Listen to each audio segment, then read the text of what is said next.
हाँ जी, वाहिगुरू जी का खालसा वाहिगुरू जी की फतेह जी।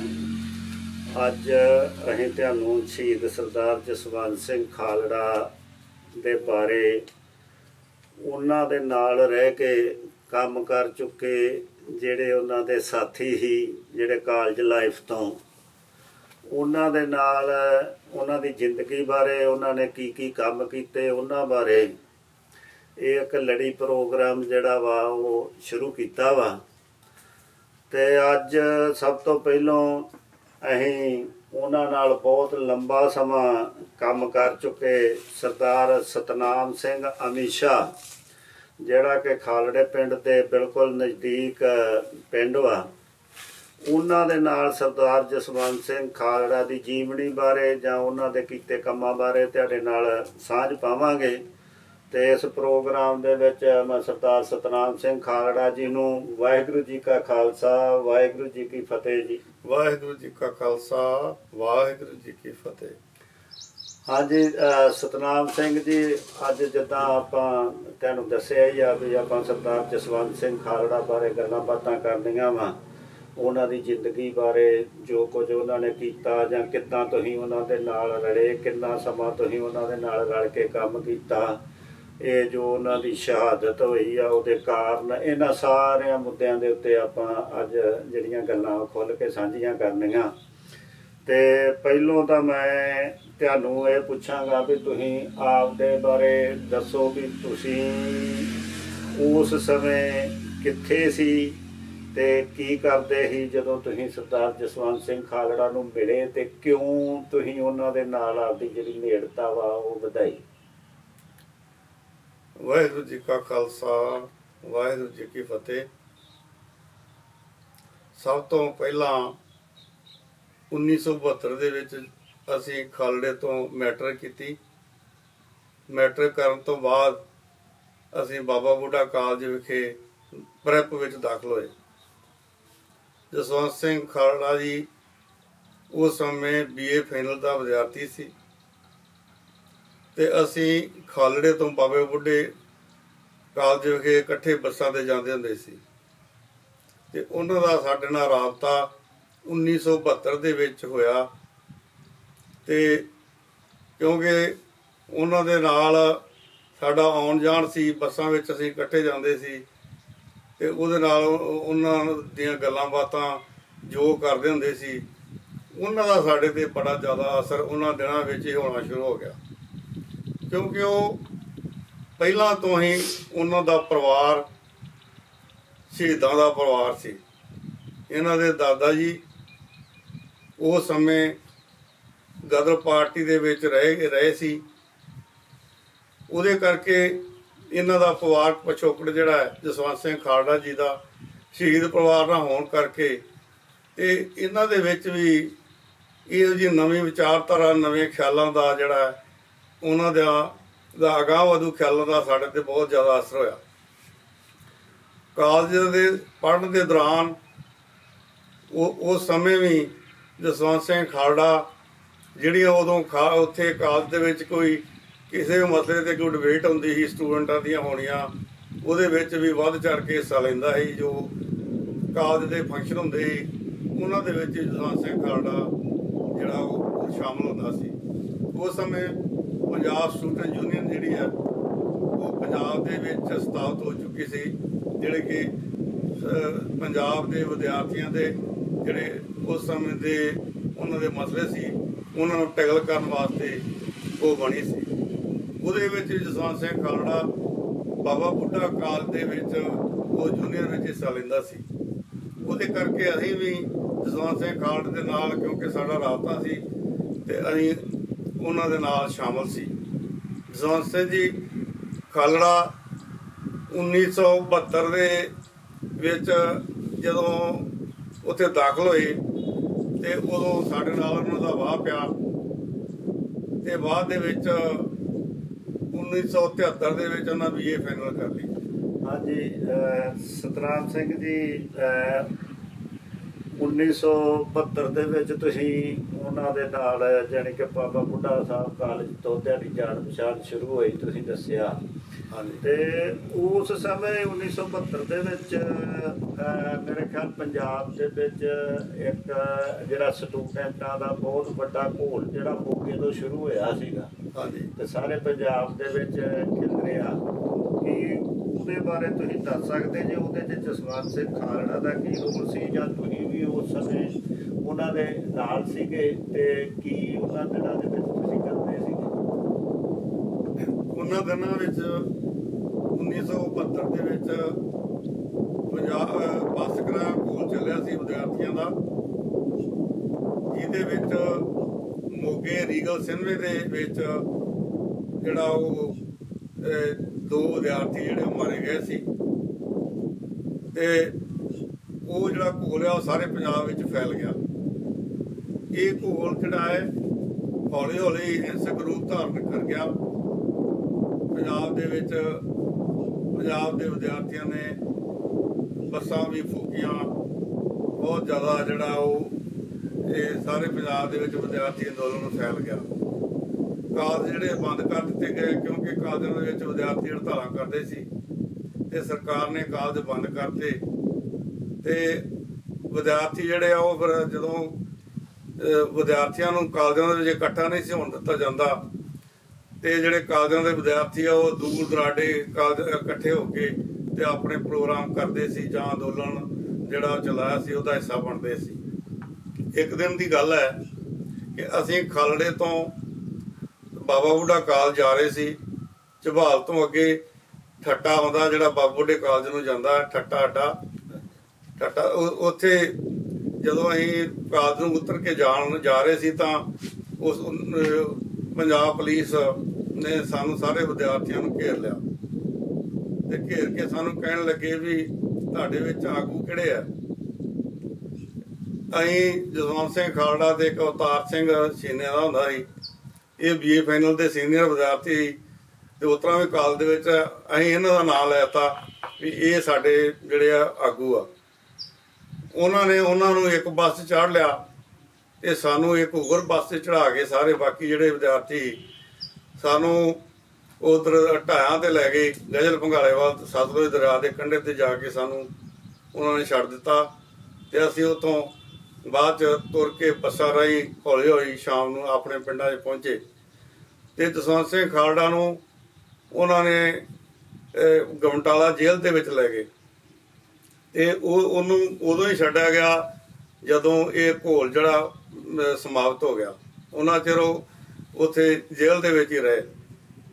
ਹਾਂਜੀ, ਇਹ ਜਿਹੜੀ ਮੋਗਾ ਰੀਗਲ ਸਿਨੇਮੇ ਤੋਂ ਜਿਹੜਾ ਵਿਦਿਆਰਥੀ ਘੋਲ ਹੈ ਜਿਹੜਾ ਸ਼ੁਰੂ ਹੋਇਆ ਤੇ ਤੁਸੀਂ ਫਿਰ ਦੱਸਦੇ ਜੇ ਵੀ 1973 ਦੇ ਵਿੱਚ ਸਰਦਾਰ ਜਸਵੰਤ ਸਿੰਘ ਖਾਲੜਾ ਨੇ ਜਿਹੜੀ ਆ ਉਹ BA ਫਾਈਨਲ ਦੇ ਇਮਤਿਹਾਨ ਦਿੱਤੇ ਤੇ ਉਸ ਤੋਂ ਬਾਅਦ ਜਿਹੜਾ ਵਾ ਉਹਨਾਂ ਨੇ ਸਿਆਸੀ ਤੌਰ ਤੇ ਉਹਨਾਂ ਦਾ ਜਿਹੜਾ ਜੀਵਨ ਤੇ ਤੁਹਾਡੇ ਉਹਨਾਂ ਦੇ ਨਾਲ ਸੰਬੰਧ ਲਗਾਤਾਰ ਚੱਲਦੇ ਰਹੇ। ਉਹ ਕੀ ਉਹਨਾਂ ਦੀ ਅਗਲੀ ਜਿਹੜੀ ਸਿਆਸੀ ਕਾਰਵਾਈਆਂ ਜਾਂ ਸਮਾਜ ਦੇ ਪ੍ਰਤੀ ਜਾਂ ਲੋਕਾਂ ਦੇ ਵਿੱਚ ਜਿਹੜੀ ਉਹਨਾਂ ਦੇ ਕੰਮ ਸੀਗੇ ਉਹ ਕੀ ਸੀਗੇ? ਜਸਵੰਤ ਸਿੰਘ ਖਾਲੜਾ ਜੀ ਨੇ ਜਦੋਂ 1973 ਦੇ ਵਿੱਚ BA ਫਾਈਨਲ ਕੀਤੀ ਤਾਂ ਉਸ ਤੋਂ ਬਾਅਦ ਉਹ ਪਿੰਡ ਖਾਲੜਾ ਵਿਖੇ ਆ ਗਏ। ਖਾਲੜਾ ਪਿੰਡ 'ਚ ਉਹਨਾਂ ਨੇ ਇੱਕ ਲਾਇਬ੍ਰੇਰੀ ਬਣਾਈ। ਉਸ ਲਾਇਬ੍ਰੇਰੀ ਵਿੱਚ ਉਸ ਸਮੇਂ ਦਾ ਅਗਾਂਹ ਵਧੂ ਸਾਹਿਤ ਉਹਨਾਂ ਰੱਖਿਆ। ਉਹਨਾਂ ਦੇ ਮਨ ਦੇ ਵਿੱਚ ਇਹ ਖਿਆਲ ਸੀ ਕਿ ਲੋਕ ਪੜ੍ਹ ਕੇ ਅਗਾਂਹ ਵਧੂ ਵਿਚਾਰਾਂ ਦੇ ਹੋਣ, ਲੋਕ ਅੱਜ ਦੇ ਜਿਹੜਾ ਸਮਾਜ ਹੈ ਉਹਦੀਆਂ ਜੋ ਪ੍ਰੋਬਲਮਾਂ ਨੇ, ਜੋ ਮੁਸ਼ਕਲਾਂ ਨੇ, ਜੋ ਪੰਜਾਬ ਦੀਆਂ ਸਮੱਸਿਆਵਾਂ ਨੇ, ਜੋ ਸਾਡੇ ਸਮਾਜ ਦੇ ਵਿੱਚ ਵਾਪਰ ਰਿਹਾ, ਉਹਨਾਂ ਤੋਂ ਜਾਣੂ ਕਰਾਉਣ ਵਾਸਤੇ, ਕਿਉਂਕਿ ਉਹਨਾਂ ਨੂੰ ਸ਼ੁਰੂ ਤੋਂ ਹੀ ਇਹ ਸੀ ਕਿ ਲੋਕਾਂ ਨੂੰ ਜਾਗਰਤ ਕੀਤਾ ਜਾਵੇ, ਲੋਕਾਂ ਨੂੰ ਅਵੇਅਰ ਕੀਤਾ ਜਾਵੇ ਤੇ ਉਹਨਾਂ ਨੇ ਇਸ ਕਰਕੇ ਇੱਥੇ ਲਾਇਬ੍ਰੇਰੀ ਸਥਾਪਿਤ ਕੀਤੀ ਜਿਹਦੇ ਵਿੱਚ ਬਹੁਤ ਜ਼ਿਆਦਾ ਅਗਾਂਹ ਵਧੂ ਸਾਹਿਤ ਰੱਖਿਆ ਤੇ ਲੋਕਾਂ ਨੂੰ ਪ੍ਰੇਰਦੇ ਰਹੇ ਕਿ ਤੁਸੀਂ ਇੱਥੇ ਆ ਕੇ ਪੜ੍ਹਿਆ ਕਰੋ। ਤੇ ਉਹਨਾਂ ਦਿਨਾਂ ਦੇ ਵਿੱਚ 1973 ਦੇ ਵਿੱਚ ਇਹਨਾਂ ਨੇ ਇਹ ਲਾਇਬ੍ਰੇਰੀ ਸਥਾਪਿਤ ਕੀਤੀ। ਉਹਨਾਂ ਦਿਨਾਂ ਦੇ ਵਿੱਚ ਹੀ ਪੰਜਾਬ ਦੇ ਵਿੱਚ ਨੌਜਵਾਨ ਭਾਰਤ ਸਭਾ ਵੀ ਜਿਹੜੀ ਸਥਾਪਿਤ ਹੋ ਗਈ। ਨੌਜਵਾਨ ਭਾਰਤ ਸਭਾ ਦਾ ਯੂਨਿਟ ਖਾਲੜਾ ਸਾਹਿਬ ਨੇ ਇੱਥੇ ਵੀ ਕਾਇਮ ਕੀਤਾ।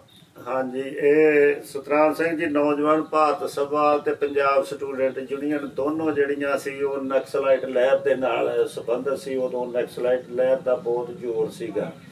ਤੇ ਜਿੱਦਾਂ ਤੁਸੀਂ ਦੱਸਿਆ ਵੀ ਖਾਲੜੇ ਵਿੱਚ ਮੇਰੇ ਖਿਆਲ ਹੈ ਇੱਥੇ ਇੱਕ ਕਾਂਗਰਸ ਭਵਨ ਹੁੰਦਾ ਸੀ, ਉਹਦੇ ਤੇ ਵੀ ਕਬਜ਼ਾ ਕਰਕੇ ਨੌਜਵਾਨਾਂ ਨੇ ਉਹਨੂੰ ਨੌਜਵਾਨ ਭਾਰਤ ਸਭਾ ਦਾ ਹੈੱਡਕੁਆਟਰ ਬਣਾਇਆ ਸੀਗਾ।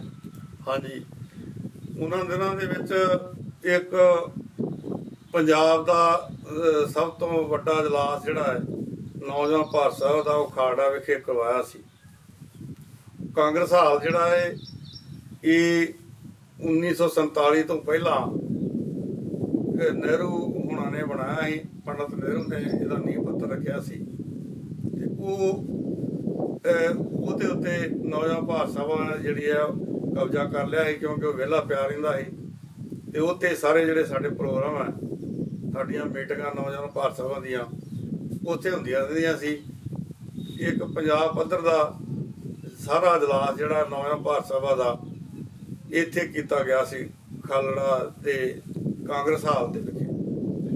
ਹਾਂਜੀ, ਉਹ ਜਿੱਥੋਂ ਤੱਕ ਮੈਨੂੰ ਚੇਤਾ ਵੀ ਮੇਰੇ ਖਿਆਲ ਨਕਸਲਾਈਟ ਲਹਿਰ ਉਸ ਸਮੇਂ ਪੂਰੇ ਸਿਰੇ ਤੇ ਸੀਗੀ ਪੰਜਾਬ ਦੇ ਵਿੱਚ, ਤੇ ਸ਼ਾਇਦ ਪਹਿਲਾ ਤੇ ਆਖਰੀ ਇਜਲਾਸ ਹੀ ਸੀ ਜਿਹੜਾ ਨੌਜਵਾਨ ਭਾਰਤ ਸਭਾ ਦਾ ਸਾਰੇ ਪੰਜਾਬ ਦੇ ਵਿੱਚ ਇੱਕ ਏਕਤਾ ਦੇ ਰੂਪ ਦੇ ਵਿੱਚ ਹੋਇਆ ਸੀ। ਉਹਦੇ ਬਾਰੇ ਤੁਸੀਂ ਕੋਈ ਤੁਹਾਡਾ ਤਜਰਬਾ ਜਾਂ ਕਿੱਦਾਂ ਨੌਜਵਾਨ ਭਾਰਤ ਸਭਾਵਾਂ ਫਿਰ ਪਿੰਡਾਂ ਦੇ ਵਿੱਚ ਗਾਂ ਦੂਜੇ ਪਿੰਡਾਂ ਦੇ ਵਿੱਚ ਸ਼ੁਰੂ ਹੋਈਆਂ, ਉਹਦੇ ਬਾਰੇ ਦੱਸੋ। ਅਸਲ ਵਿੱਚ ਨਕਸਲਵਾੜੀ ਜਿਹੜੀ ਲਹਿਰ ਹੈ ਉਹ ਬੰਗਾਲ ਤੋਂ ਸ਼ੁਰੂ ਹੋਈ ਸੀ ਤੇ ਸਾਰੇ ਇੰਡੀਆ ਦੇ ਵਿੱਚ ਫੈਲ ਗਈ ਸੀ। ਤੇ ਇਹ ਹਥਿਆਰਬੰਦ ਘੋਲ ਸੀ ਜਿਹੜਾ ਕਿ ਬਾਅਦ ਦੇ ਵਿੱਚ ਉਹ ਘੋਲ ਜਿਹੜਾ ਕਾਮਯਾਬ ਨਹੀਂ ਹੋ ਸਕਿਆ। ਤੇ ਬਾਅਦ ਦੇ ਵਿੱਚ ਸਾਰੇ ਇਹਨਾਂ ਧਿਰਾਂ ਨੇ ਜੋ ਇਹਦੇ ਵਿੱਚ ਸੰਬੰਧਿਤ ਸੀ, ਜਦੋਂ ਇਹ ਤੇ ਵਿਚਾਰ ਕੀਤੀ ਤੇ ਫਿਰ ਇਹਨਾਂ ਨੇ ਜਨਤਕ ਜਥੇਬੰਦੀਆਂ ਬਣਾਉਣ ਦਾ ਫੈਸਲਾ ਕੀਤਾ ਕਿ ਹਥਿਆਰਬੰਦ ਘੋਲ ਜਿਹੜਾ ਹੈ ਉਹ ਅੱਜ ਦੇ ਜ਼ਮਾਨੇ ਦੇ ਵਿੱਚ, ਕਿਉਂਕਿ ਲੋਕਤੰਤਰ ਹੈ, ਲੋਕਤੰਤਰ ਦੇ ਵਿੱਚ ਅਸੀਂ ਆਪਣੇ ਹੱਕਾਂ ਦੀ ਰਾਖੀ ਜਿਹੜੀ ਆ ਉਹ ਹਥਿਆਰਬੰਦ ਸਟਰਗਲ ਦੇ ਨਾਲ ਨਹੀਂ ਕਰ ਸਕਦੇ। ਸਾਨੂੰ ਜਨਤਕ ਜਥੇਬੰਦੀਆਂ ਦੇ ਵਿੱਚ ਜਿਹੜਾ ਹੈ ਵਿਚਰਨਾ ਚਾਹੀਦਾ ਤੇ ਜਨਤਕ ਜਥੇਬੰਦੀਆਂ ਜਿਹੜੀਆਂ ਉਹ ਬਣਾਉਣੀਆਂ ਚਾਹੀਦੀਆਂ। ਇਸ ਕਰਕੇ ਇਹ ਨੌਜਵਾਨ ਭਾਰਤ ਦੀ ਜਿਹੜੀ ਸਥਾਪਨਾ ਹੈ ਉਹ ਇਹਦੇ ਵਿੱਚ ਕੀਤੀ ਗਈ ਸੀ। ਪੰਜਾਬ ਸਟੂਡੈਂਟ ਯੂਨੀਅਨ ਤੇ ਨੌਜਵਾਨ ਭਾਰਤ ਸਭਾ ਦੋਵੇਂ ਭਰਾ ਦੀ ਜਥੇਬੰਦੀਆਂ ਸੀ, ਦੋਵੇਂ ਆਪਣੀ ਸਹਿਮਤੀ ਦੇ ਨਾਲ ਪੰਜਾਬ ਦੇ ਵਿੱਚ ਮੂਵਮੈਂਟ ਚਲਾਉਂਦੀਆਂ ਰਹੀਆਂ।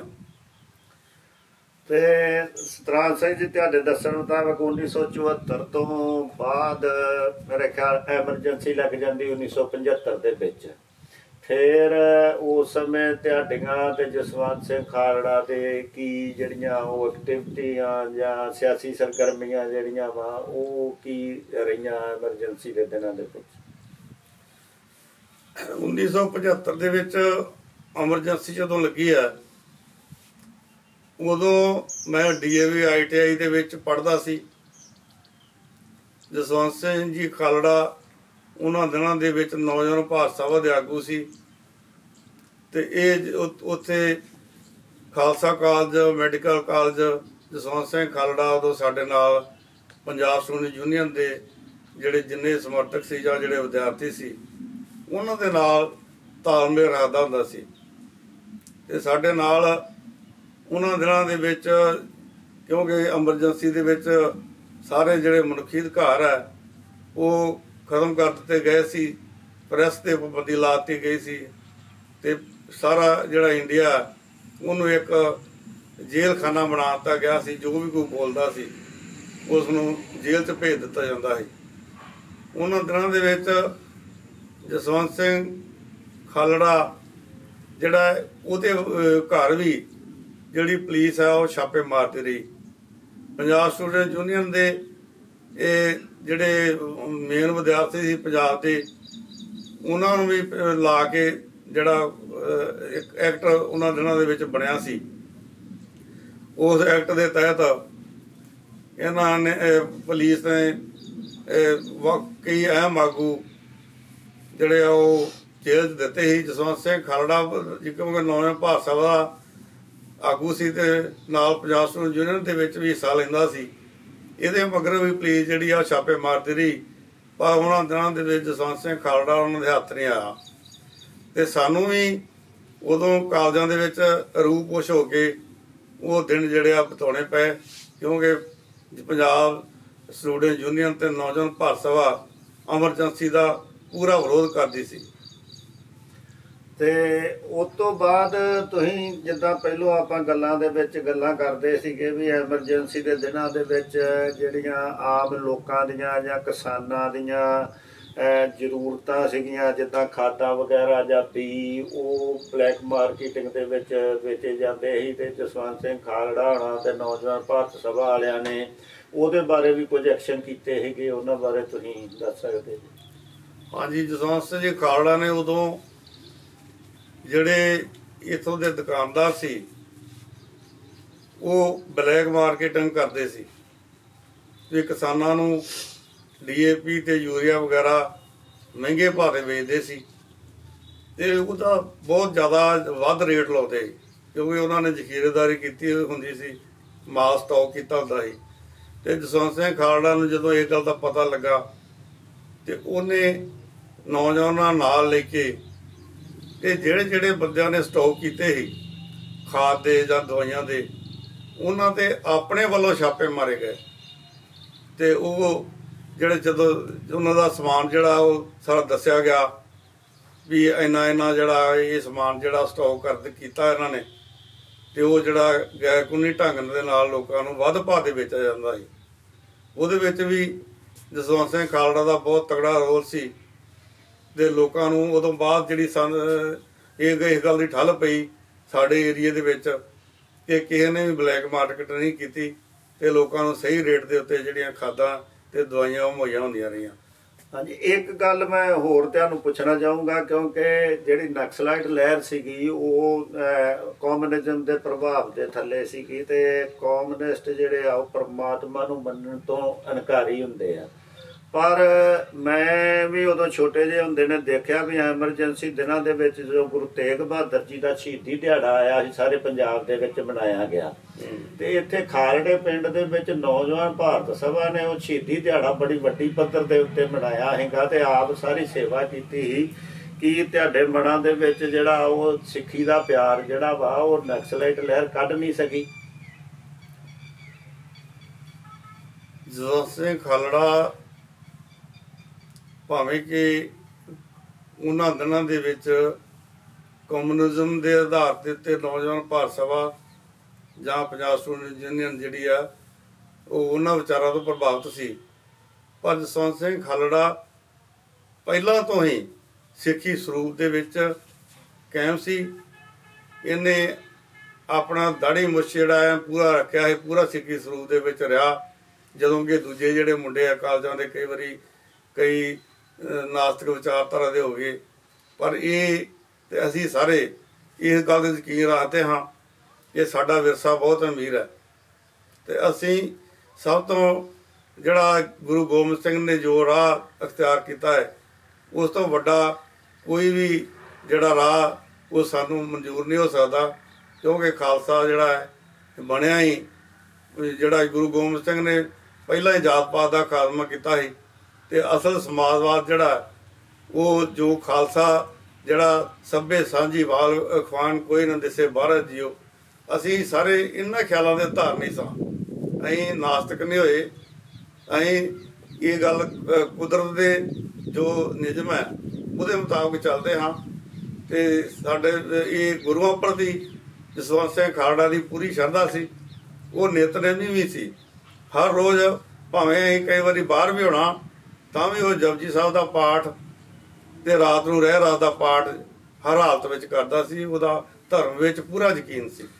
ਹਾਂਜੀ ਸਤਰਾਮ ਸਿੰਘ ਜੀ, ਉਸ ਤੋਂ ਬਾਅਦ ਜਿਹੜਾ ਜਸਵੰਤ ਸਿੰਘ ਖਾਲੜਾ ਬਾਰੇ ਤੁਸੀਂ ਦੱਸਿਆ ਸੀਗਾ ਪਹਿਲੋਂ ਗੱਲਾਂ ਦੇ ਵਿੱਚ ਵੀ ਉਹਨਾਂ ਨੇ ਕੁਝ ਨੌਕਰੀਆਂ ਜਿਹੜੀਆਂ ਵਾ ਉਹ ਵੀ ਜਥੇਬੰਦਕ ਕਾਰਨਾਂ ਕਰਕੇ ਉਹਨਾਂ ਨੂੰ ਚੇਂਜ ਕਰਨੀਆਂ ਪਈਆਂ ਤੇ ਉਹ ਕੀ ਸੀ, ਕਿੱਧਰ ਉਹਨਾਂ ਨੇ ਰੁਜ਼ਗਾਰ ਵੱਲੋਂ ਜਿਹੜਾ ਕੰਮ ਸ਼ੁਰੂ ਕੀਤਾ ਤੇ ਕਿੱਦਾਂ ਚੇਂਜ ਕੀਤਾ, ਉਹਦੇ ਬਾਰੇ ਤੇ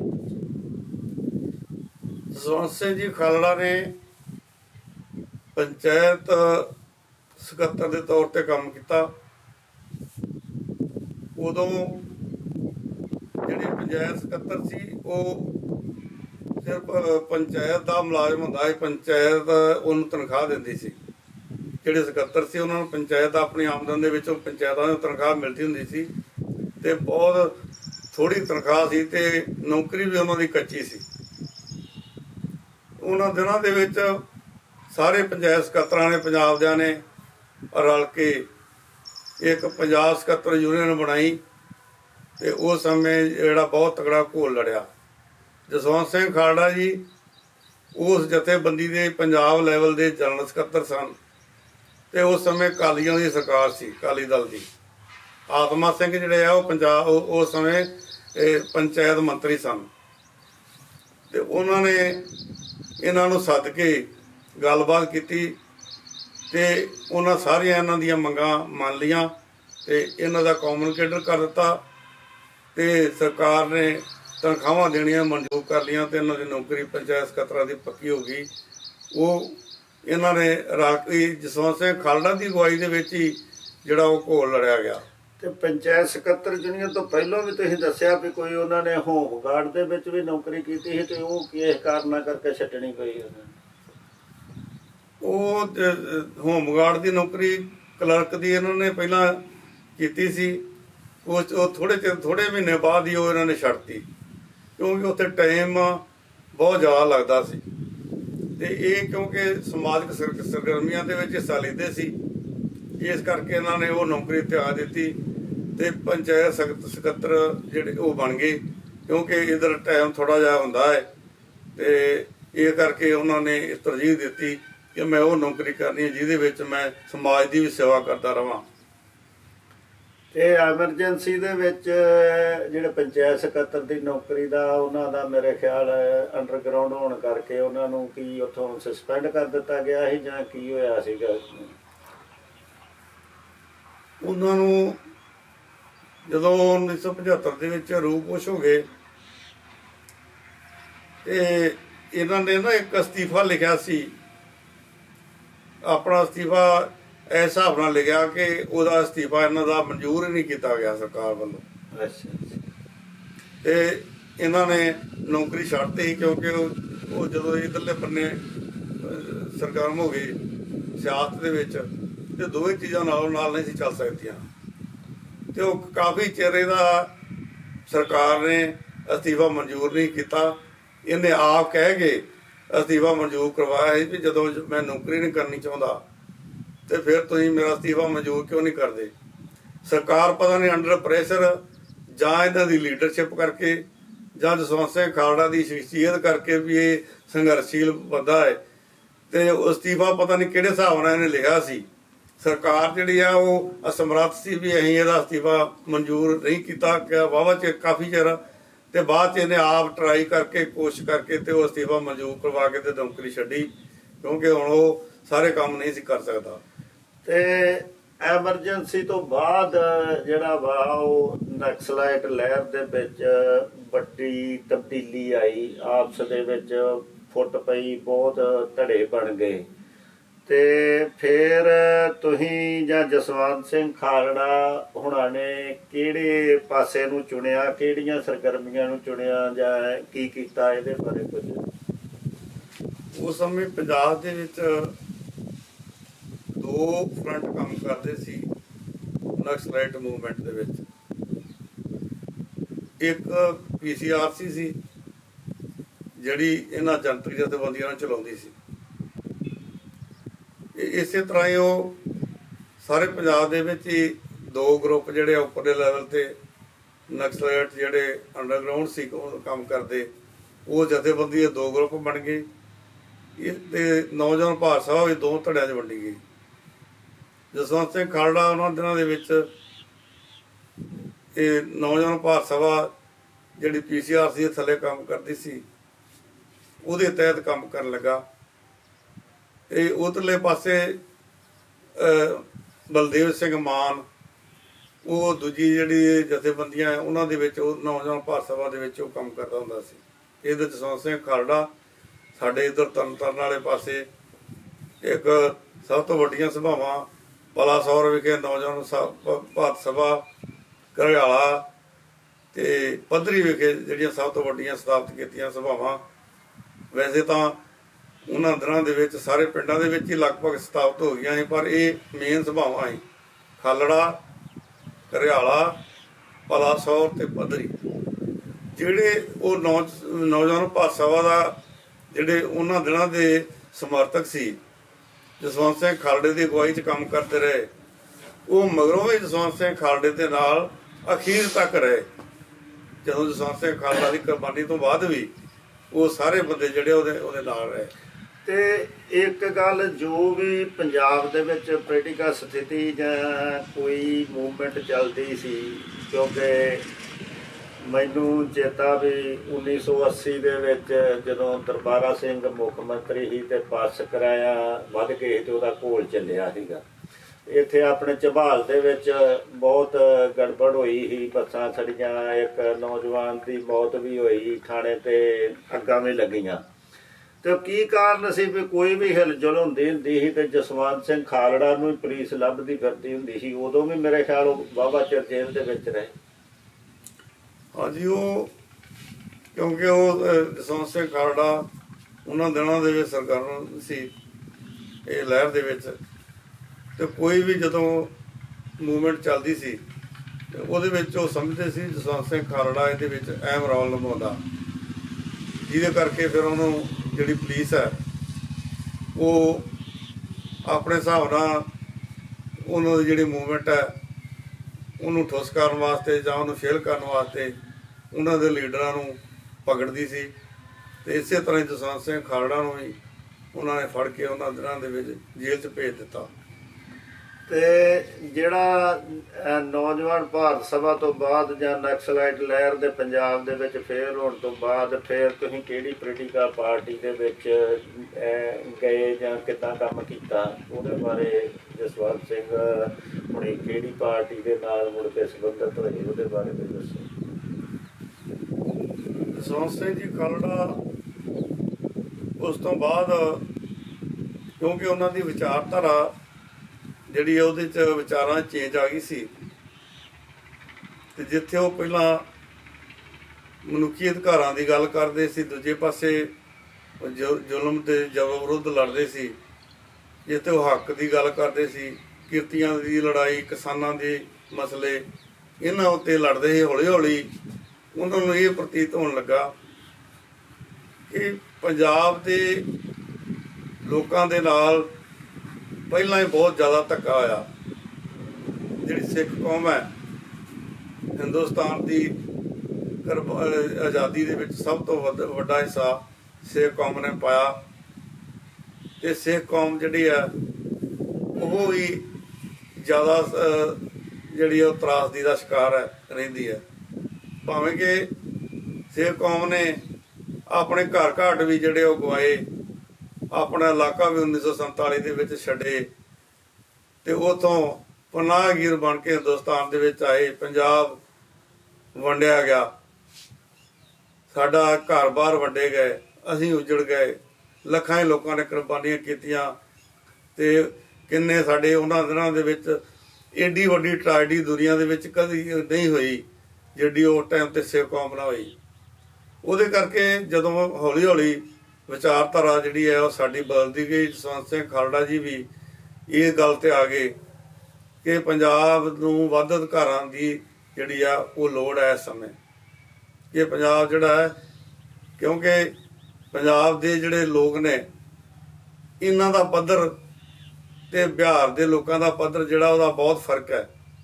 ਇਸ ਕਰਕੇ ਪੰਜਾਬ ਨੂੰ ਵਿਸ਼ੇਸ਼ ਐਟੋਮਿਕ ਖਿੱਤੇ ਦੀ ਲੋੜ ਹੈ। ਤੇ ਉਸ ਸਮੇਂ ਰਾਮ ਪਿਆਰੇ ਸਰਾਫ ਦੀ ਇੱਕ ਇੰਟਰਨੈਸ਼ਨਲ ਡੈਮੋਕ੍ਰੈਟਿਕ ਪਾਰਟੀ ਬਣੀ ਸੀ ਜਿਹੜੀ ਜੰਮੂ ਦੇ ਵਾਸਤੇ ਐਟੋਮਿਕ ਖਿੱਤੇ ਦੀ ਮੰਗ ਕਰਦੀ।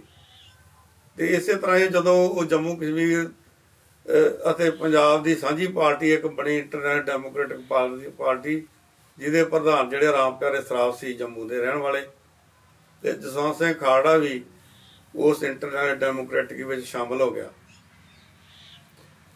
ਤੇ ਉਸ ਤੋਂ ਬਾਅਦ ਪੰਜਾਬ ਦੇ ਵਿੱਚ ਇੱਕਦਮ ਵੱਡੀ ਸਿਆਸੀ ਤਬਦੀਲੀ ਆਉਂਦੀ ਆ 1984 ਦੇ ਵਿੱਚ। ਹਰਿਮੰਦਰ ਸਾਹਿਬ ਤੇ ਦਰਬਾਰ ਸਾਹਿਬ, ਅਕਾਲ ਤਖਤ ਸਾਹਿਬ ਤੇ ਇੰਡੀਆ ਦੀ ਹਕੂਮਤ ਵੱਲੋਂ ਹਮਲਾ ਕੀਤਾ ਜਾਂਦਾ ਵਾ। ਲੱਖਾਂ ਹਜ਼ਾਰਾਂ ਸਿੱਖਾਂ ਨੂੰ ਸ਼ਹੀਦ ਕੀਤਾ ਜਾਂਦਾ ਵਾ। ਤੇ ਉਸ ਤੋਂ ਬਾਅਦ ਜਿਹੜਾ ਤੁਹਾਡੇ ਸਿਆਸੀ ਜੀਵਨ ਜਾਂ ਜਸਵੰਤ ਸਿੰਘ ਦੇ ਸਿਆਸੀ ਜੀਵਨ ਦੇ ਵਿੱਚ ਵੀ ਕੋਈ ਤਬਦੀਲੀ ਆਈ? ਹਾਂਜੀ, 1984 ਤੋਂ ਬਾਅਦ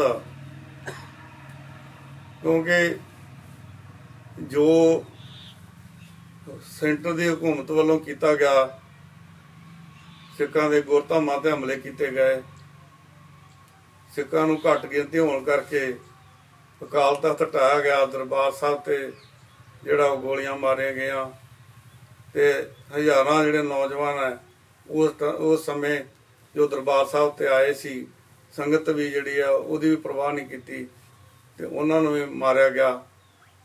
ਤੇ ਸੰਤ ਜਰਨੈਲ ਸਿੰਘ ਜੀ ਖਾਲਸਾ ਭਿੰਡਰਾਂ ਵਾਲਿਆਂ ਦੀ ਅਗਵਾਈ ਦੇ ਵਿੱਚ ਉਸ ਸਮੇਂ ਜਿਹੜੀ ਫੌਜ ਸੀ ਉਹਦਾ ਟੱਕਰਾ ਜਿਹੜਾ ਦਰਬਾਰ ਸਾਹਿਬ ਦੇ ਵਿੱਚ ਕੀਤਾ ਗਿਆ।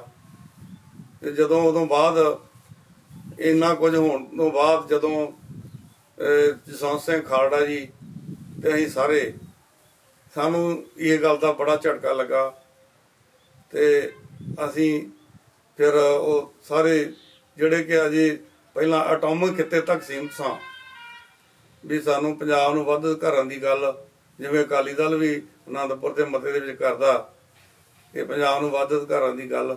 ਤੇ ਉਸ ਤੋਂ ਬਾਅਦ ਵਿਚਾਰਧਾਰਾ ਜਿਹੜੀ ਆ ਹੌਲੀ ਹੌਲੀ ਚੇਂਜ ਹੁੰਦੀ ਗਈ ਤੇ ਉਹ ਇੱਥੋਂ ਤੱਕ ਆ ਗਏ ਸੀ ਕਿ ਸਿੱਖਾਂ ਨੂੰ ਆਪਣਾ ਵੱਖਰਾ ਖਿੱਤਾ ਚਾਹੀਦਾ ਤੇ ਜਿੱਥੇ ਸਿੱਖ ਜਿਹੜੇ ਆ ਆਪਣੀ ਆਜ਼ਾਦੀ ਦਾ ਨਿੱਘ ਮੰਗ ਸਕਣ। ਜਿਹੜਾ ਇਹਨਾਂ ਵਾਅਦਾ ਕੀਤਾ ਸੀ ਸਿੱਖਾਂ ਨਾਲ, ਨਹਿਰੂ ਹੋਣਾ ਨੇ, ਕਿ ਤੁਸੀਂ ਸਾਡੇ ਨਾਲ ਰਹੋ। ਸਿੱਖਾਂ ਨੂੰ ਇਹ ਕਿਹਾ ਗਿਆ ਸੀ ਵੀ ਉੱਤਰੀ ਭਾਰਤ ਦੇ ਵਿੱਚ ਸਿੱਖਾਂ ਨੂੰ ਇੱਕ ਆਜ਼ਾਦ ਖਿੱਤਾ ਦਿੱਤਾ ਜਾਊਗਾ ਜਿੱਥੇ ਸਿੱਖ ਆਪਣੀ ਆਜ਼ਾਦੀ ਦਾ ਨਿੱਘ ਮੰਨਣਗੇ। ਪਰ ਜਦੋਂ 1984 ਵਰਗੀਆਂ ਘਟਨਾਵਾਂ ਹੋਈਆਂ ਤੇ ਘੱਟ ਗਿਣਤੀ ਦੇ ਤੌਰ ਤੇ ਸਿੱਖਾਂ ਦੇ ਨਾਲ ਇੰਨੀ ਬੇਇਨਸਾਫੀ ਕੀਤੀ ਗਈ, ਇਹਨਾਂ ਦੇ ਧਾਰਮਿਕ ਸਥਾਨਾਂ ਦੀ ਵੀ ਪਰਵਾਹ ਨਹੀਂ ਕੀਤੀ ਗਈ ਤੇ ਸਿੱਖਾਂ ਨੂੰ ਸਬਕ ਸਿਖਾਉਣ ਦੀ ਗੱਲ ਜਿਹੜੀ ਆ ਉਹ ਕੀਤੀ ਗਈ, ਤਾਂ ਸਾਡੇ ਮਨ ਦੇ ਵਿੱਚ ਵੀ ਇਹ ਗੱਲਾਂ ਆਈਆਂ।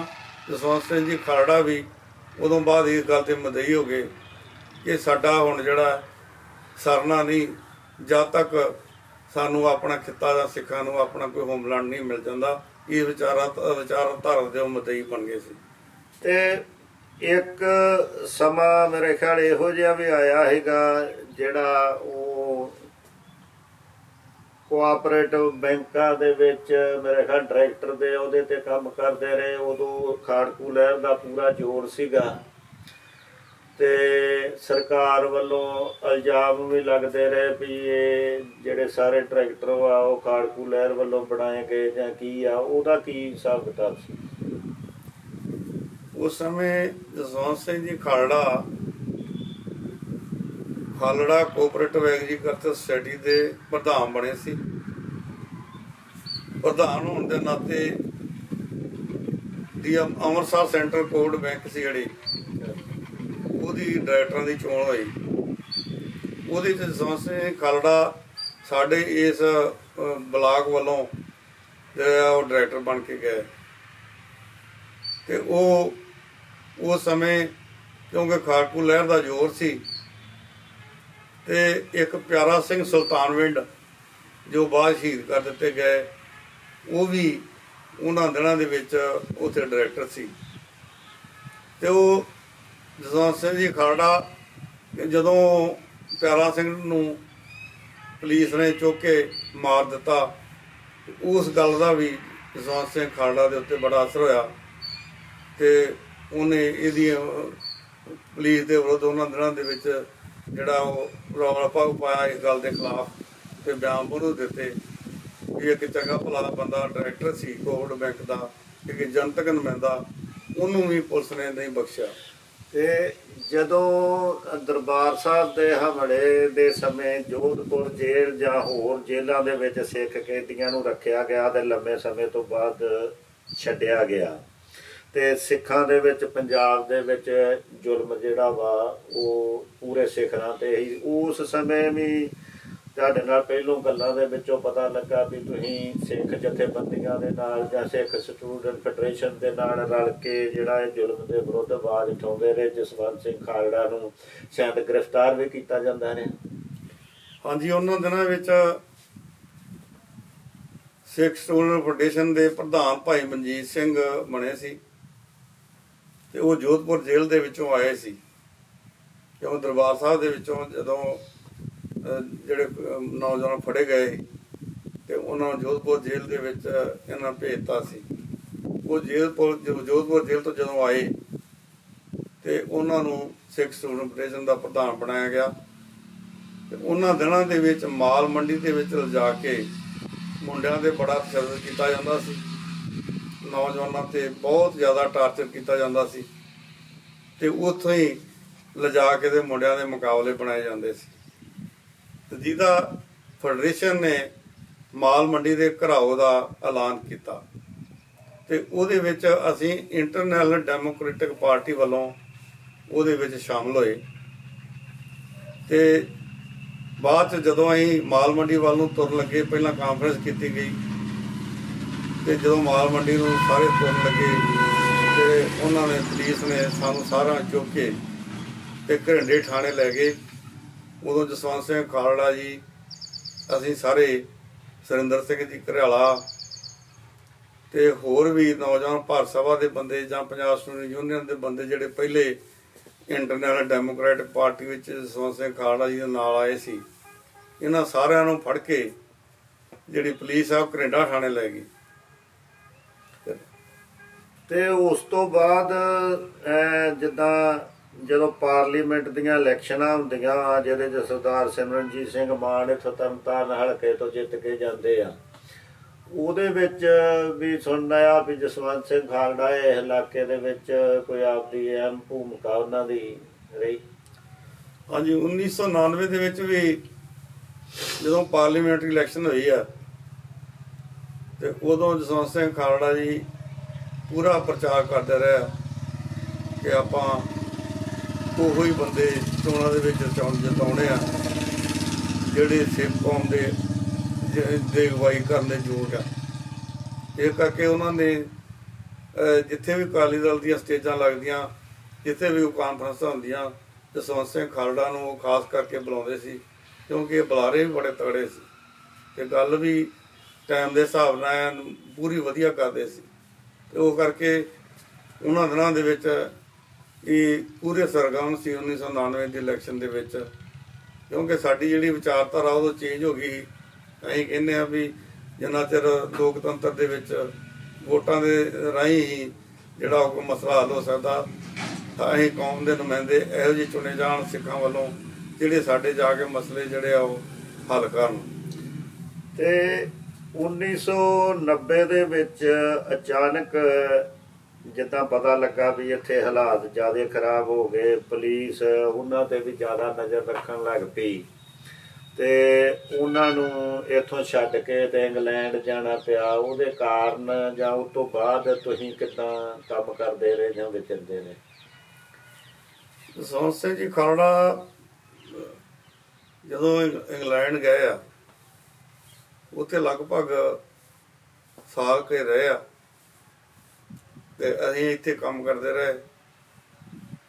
ਤੇ ਇਹਨਾਂ ਦੇ ਭਰਾਵਾਂ ਨੇ ਜਸਵੰਤ ਸਿੰਘ ਨੂੰ ਆਖਿਆ ਵੀ ਤੂੰ ਇੱਥੇ ਰਹੇ। ਇਹ ਰਹਿ ਵੀ ਸਕਦਾ ਸੀ ਕਿਉਂਕਿ ਸਾਰੇ ਭਰਾ ਉੱਥੇ ਸੀ ਇਹਨਾਂ ਦੇ, ਪਰ ਇਹਨੇ ਆਖਿਆ ਵੀ ਨਹੀਂ, ਮੈਂ ਪੰਜਾਬ 'ਚ ਜਾਣਾ। ਤੇ ਮੈਂ ਇਹ ਗੱਲ ਨੂੰ ਤਰਜੀਹ ਦਿੱਤੀ ਕਿ ਲੋਕਾਂ ਦੇ ਮਸਲੇ ਜਿਹੜੇ ਆ ਉਹ ਹੱਲ ਕਰਨੇ ਆ। ਇਹ ਕਰਕੇ ਉਧਰ ਦੀ ਬਜਾਏ ਇੱਧਰੋਂ ਅਸੀਂ ਵੀ ਜਸਵੰਤ ਸਿੰਘ ਖਾਲੜਾ ਨੂੰ ਪ੍ਰੇਰਦੇ ਰਹੇ ਵੀ ਤੂੰ ਯਾਰ ਇੱਧਰ ਆ, ਆਪਾਂ ਕੋਈ ਕੰਮ ਕਰੀਏ, ਫਿਰ ਤੋਂ ਬਗੈਰ ਅਸੀਂ ਕੁਛ ਨਹੀਂ ਕਰ ਸਕਦੇ। ਕਿਉਂਕਿ ਉਹਦੇ ਵਿੱਚ ਯੋਗਤਾ ਸੀ, ਉਹਦੇ ਵਿੱਚ ਲੀਡਰਸ਼ਿਪ ਵਾਲੇ ਗੁਣ ਸੀ ਤੇ ਵੈਸੇ ਵੀ ਗੈਰ ਗੰਭੀਰ ਸੀ ਤੇ ਉਂਝ ਵੀ ਉਹ ਹਰ ਗੱਲ ਦੇ ਵਿੱਚ ਕਾਬਲ ਸੀ। ਇਸ ਕਰਕੇ ਅਸੀਂ ਉਹਨੂੰ ਪ੍ਰੇਰਿਆ ਕਿ ਤੂੰ ਇੱਧਰ ਆ, ਤੇ ਉਹ ਪੰਜਾਬ 'ਚ ਆ ਕੇ ਫਿਰ ਸਿਆਸਤ 'ਚ ਸਰਗਰਮ ਹੋ ਗਿਆ।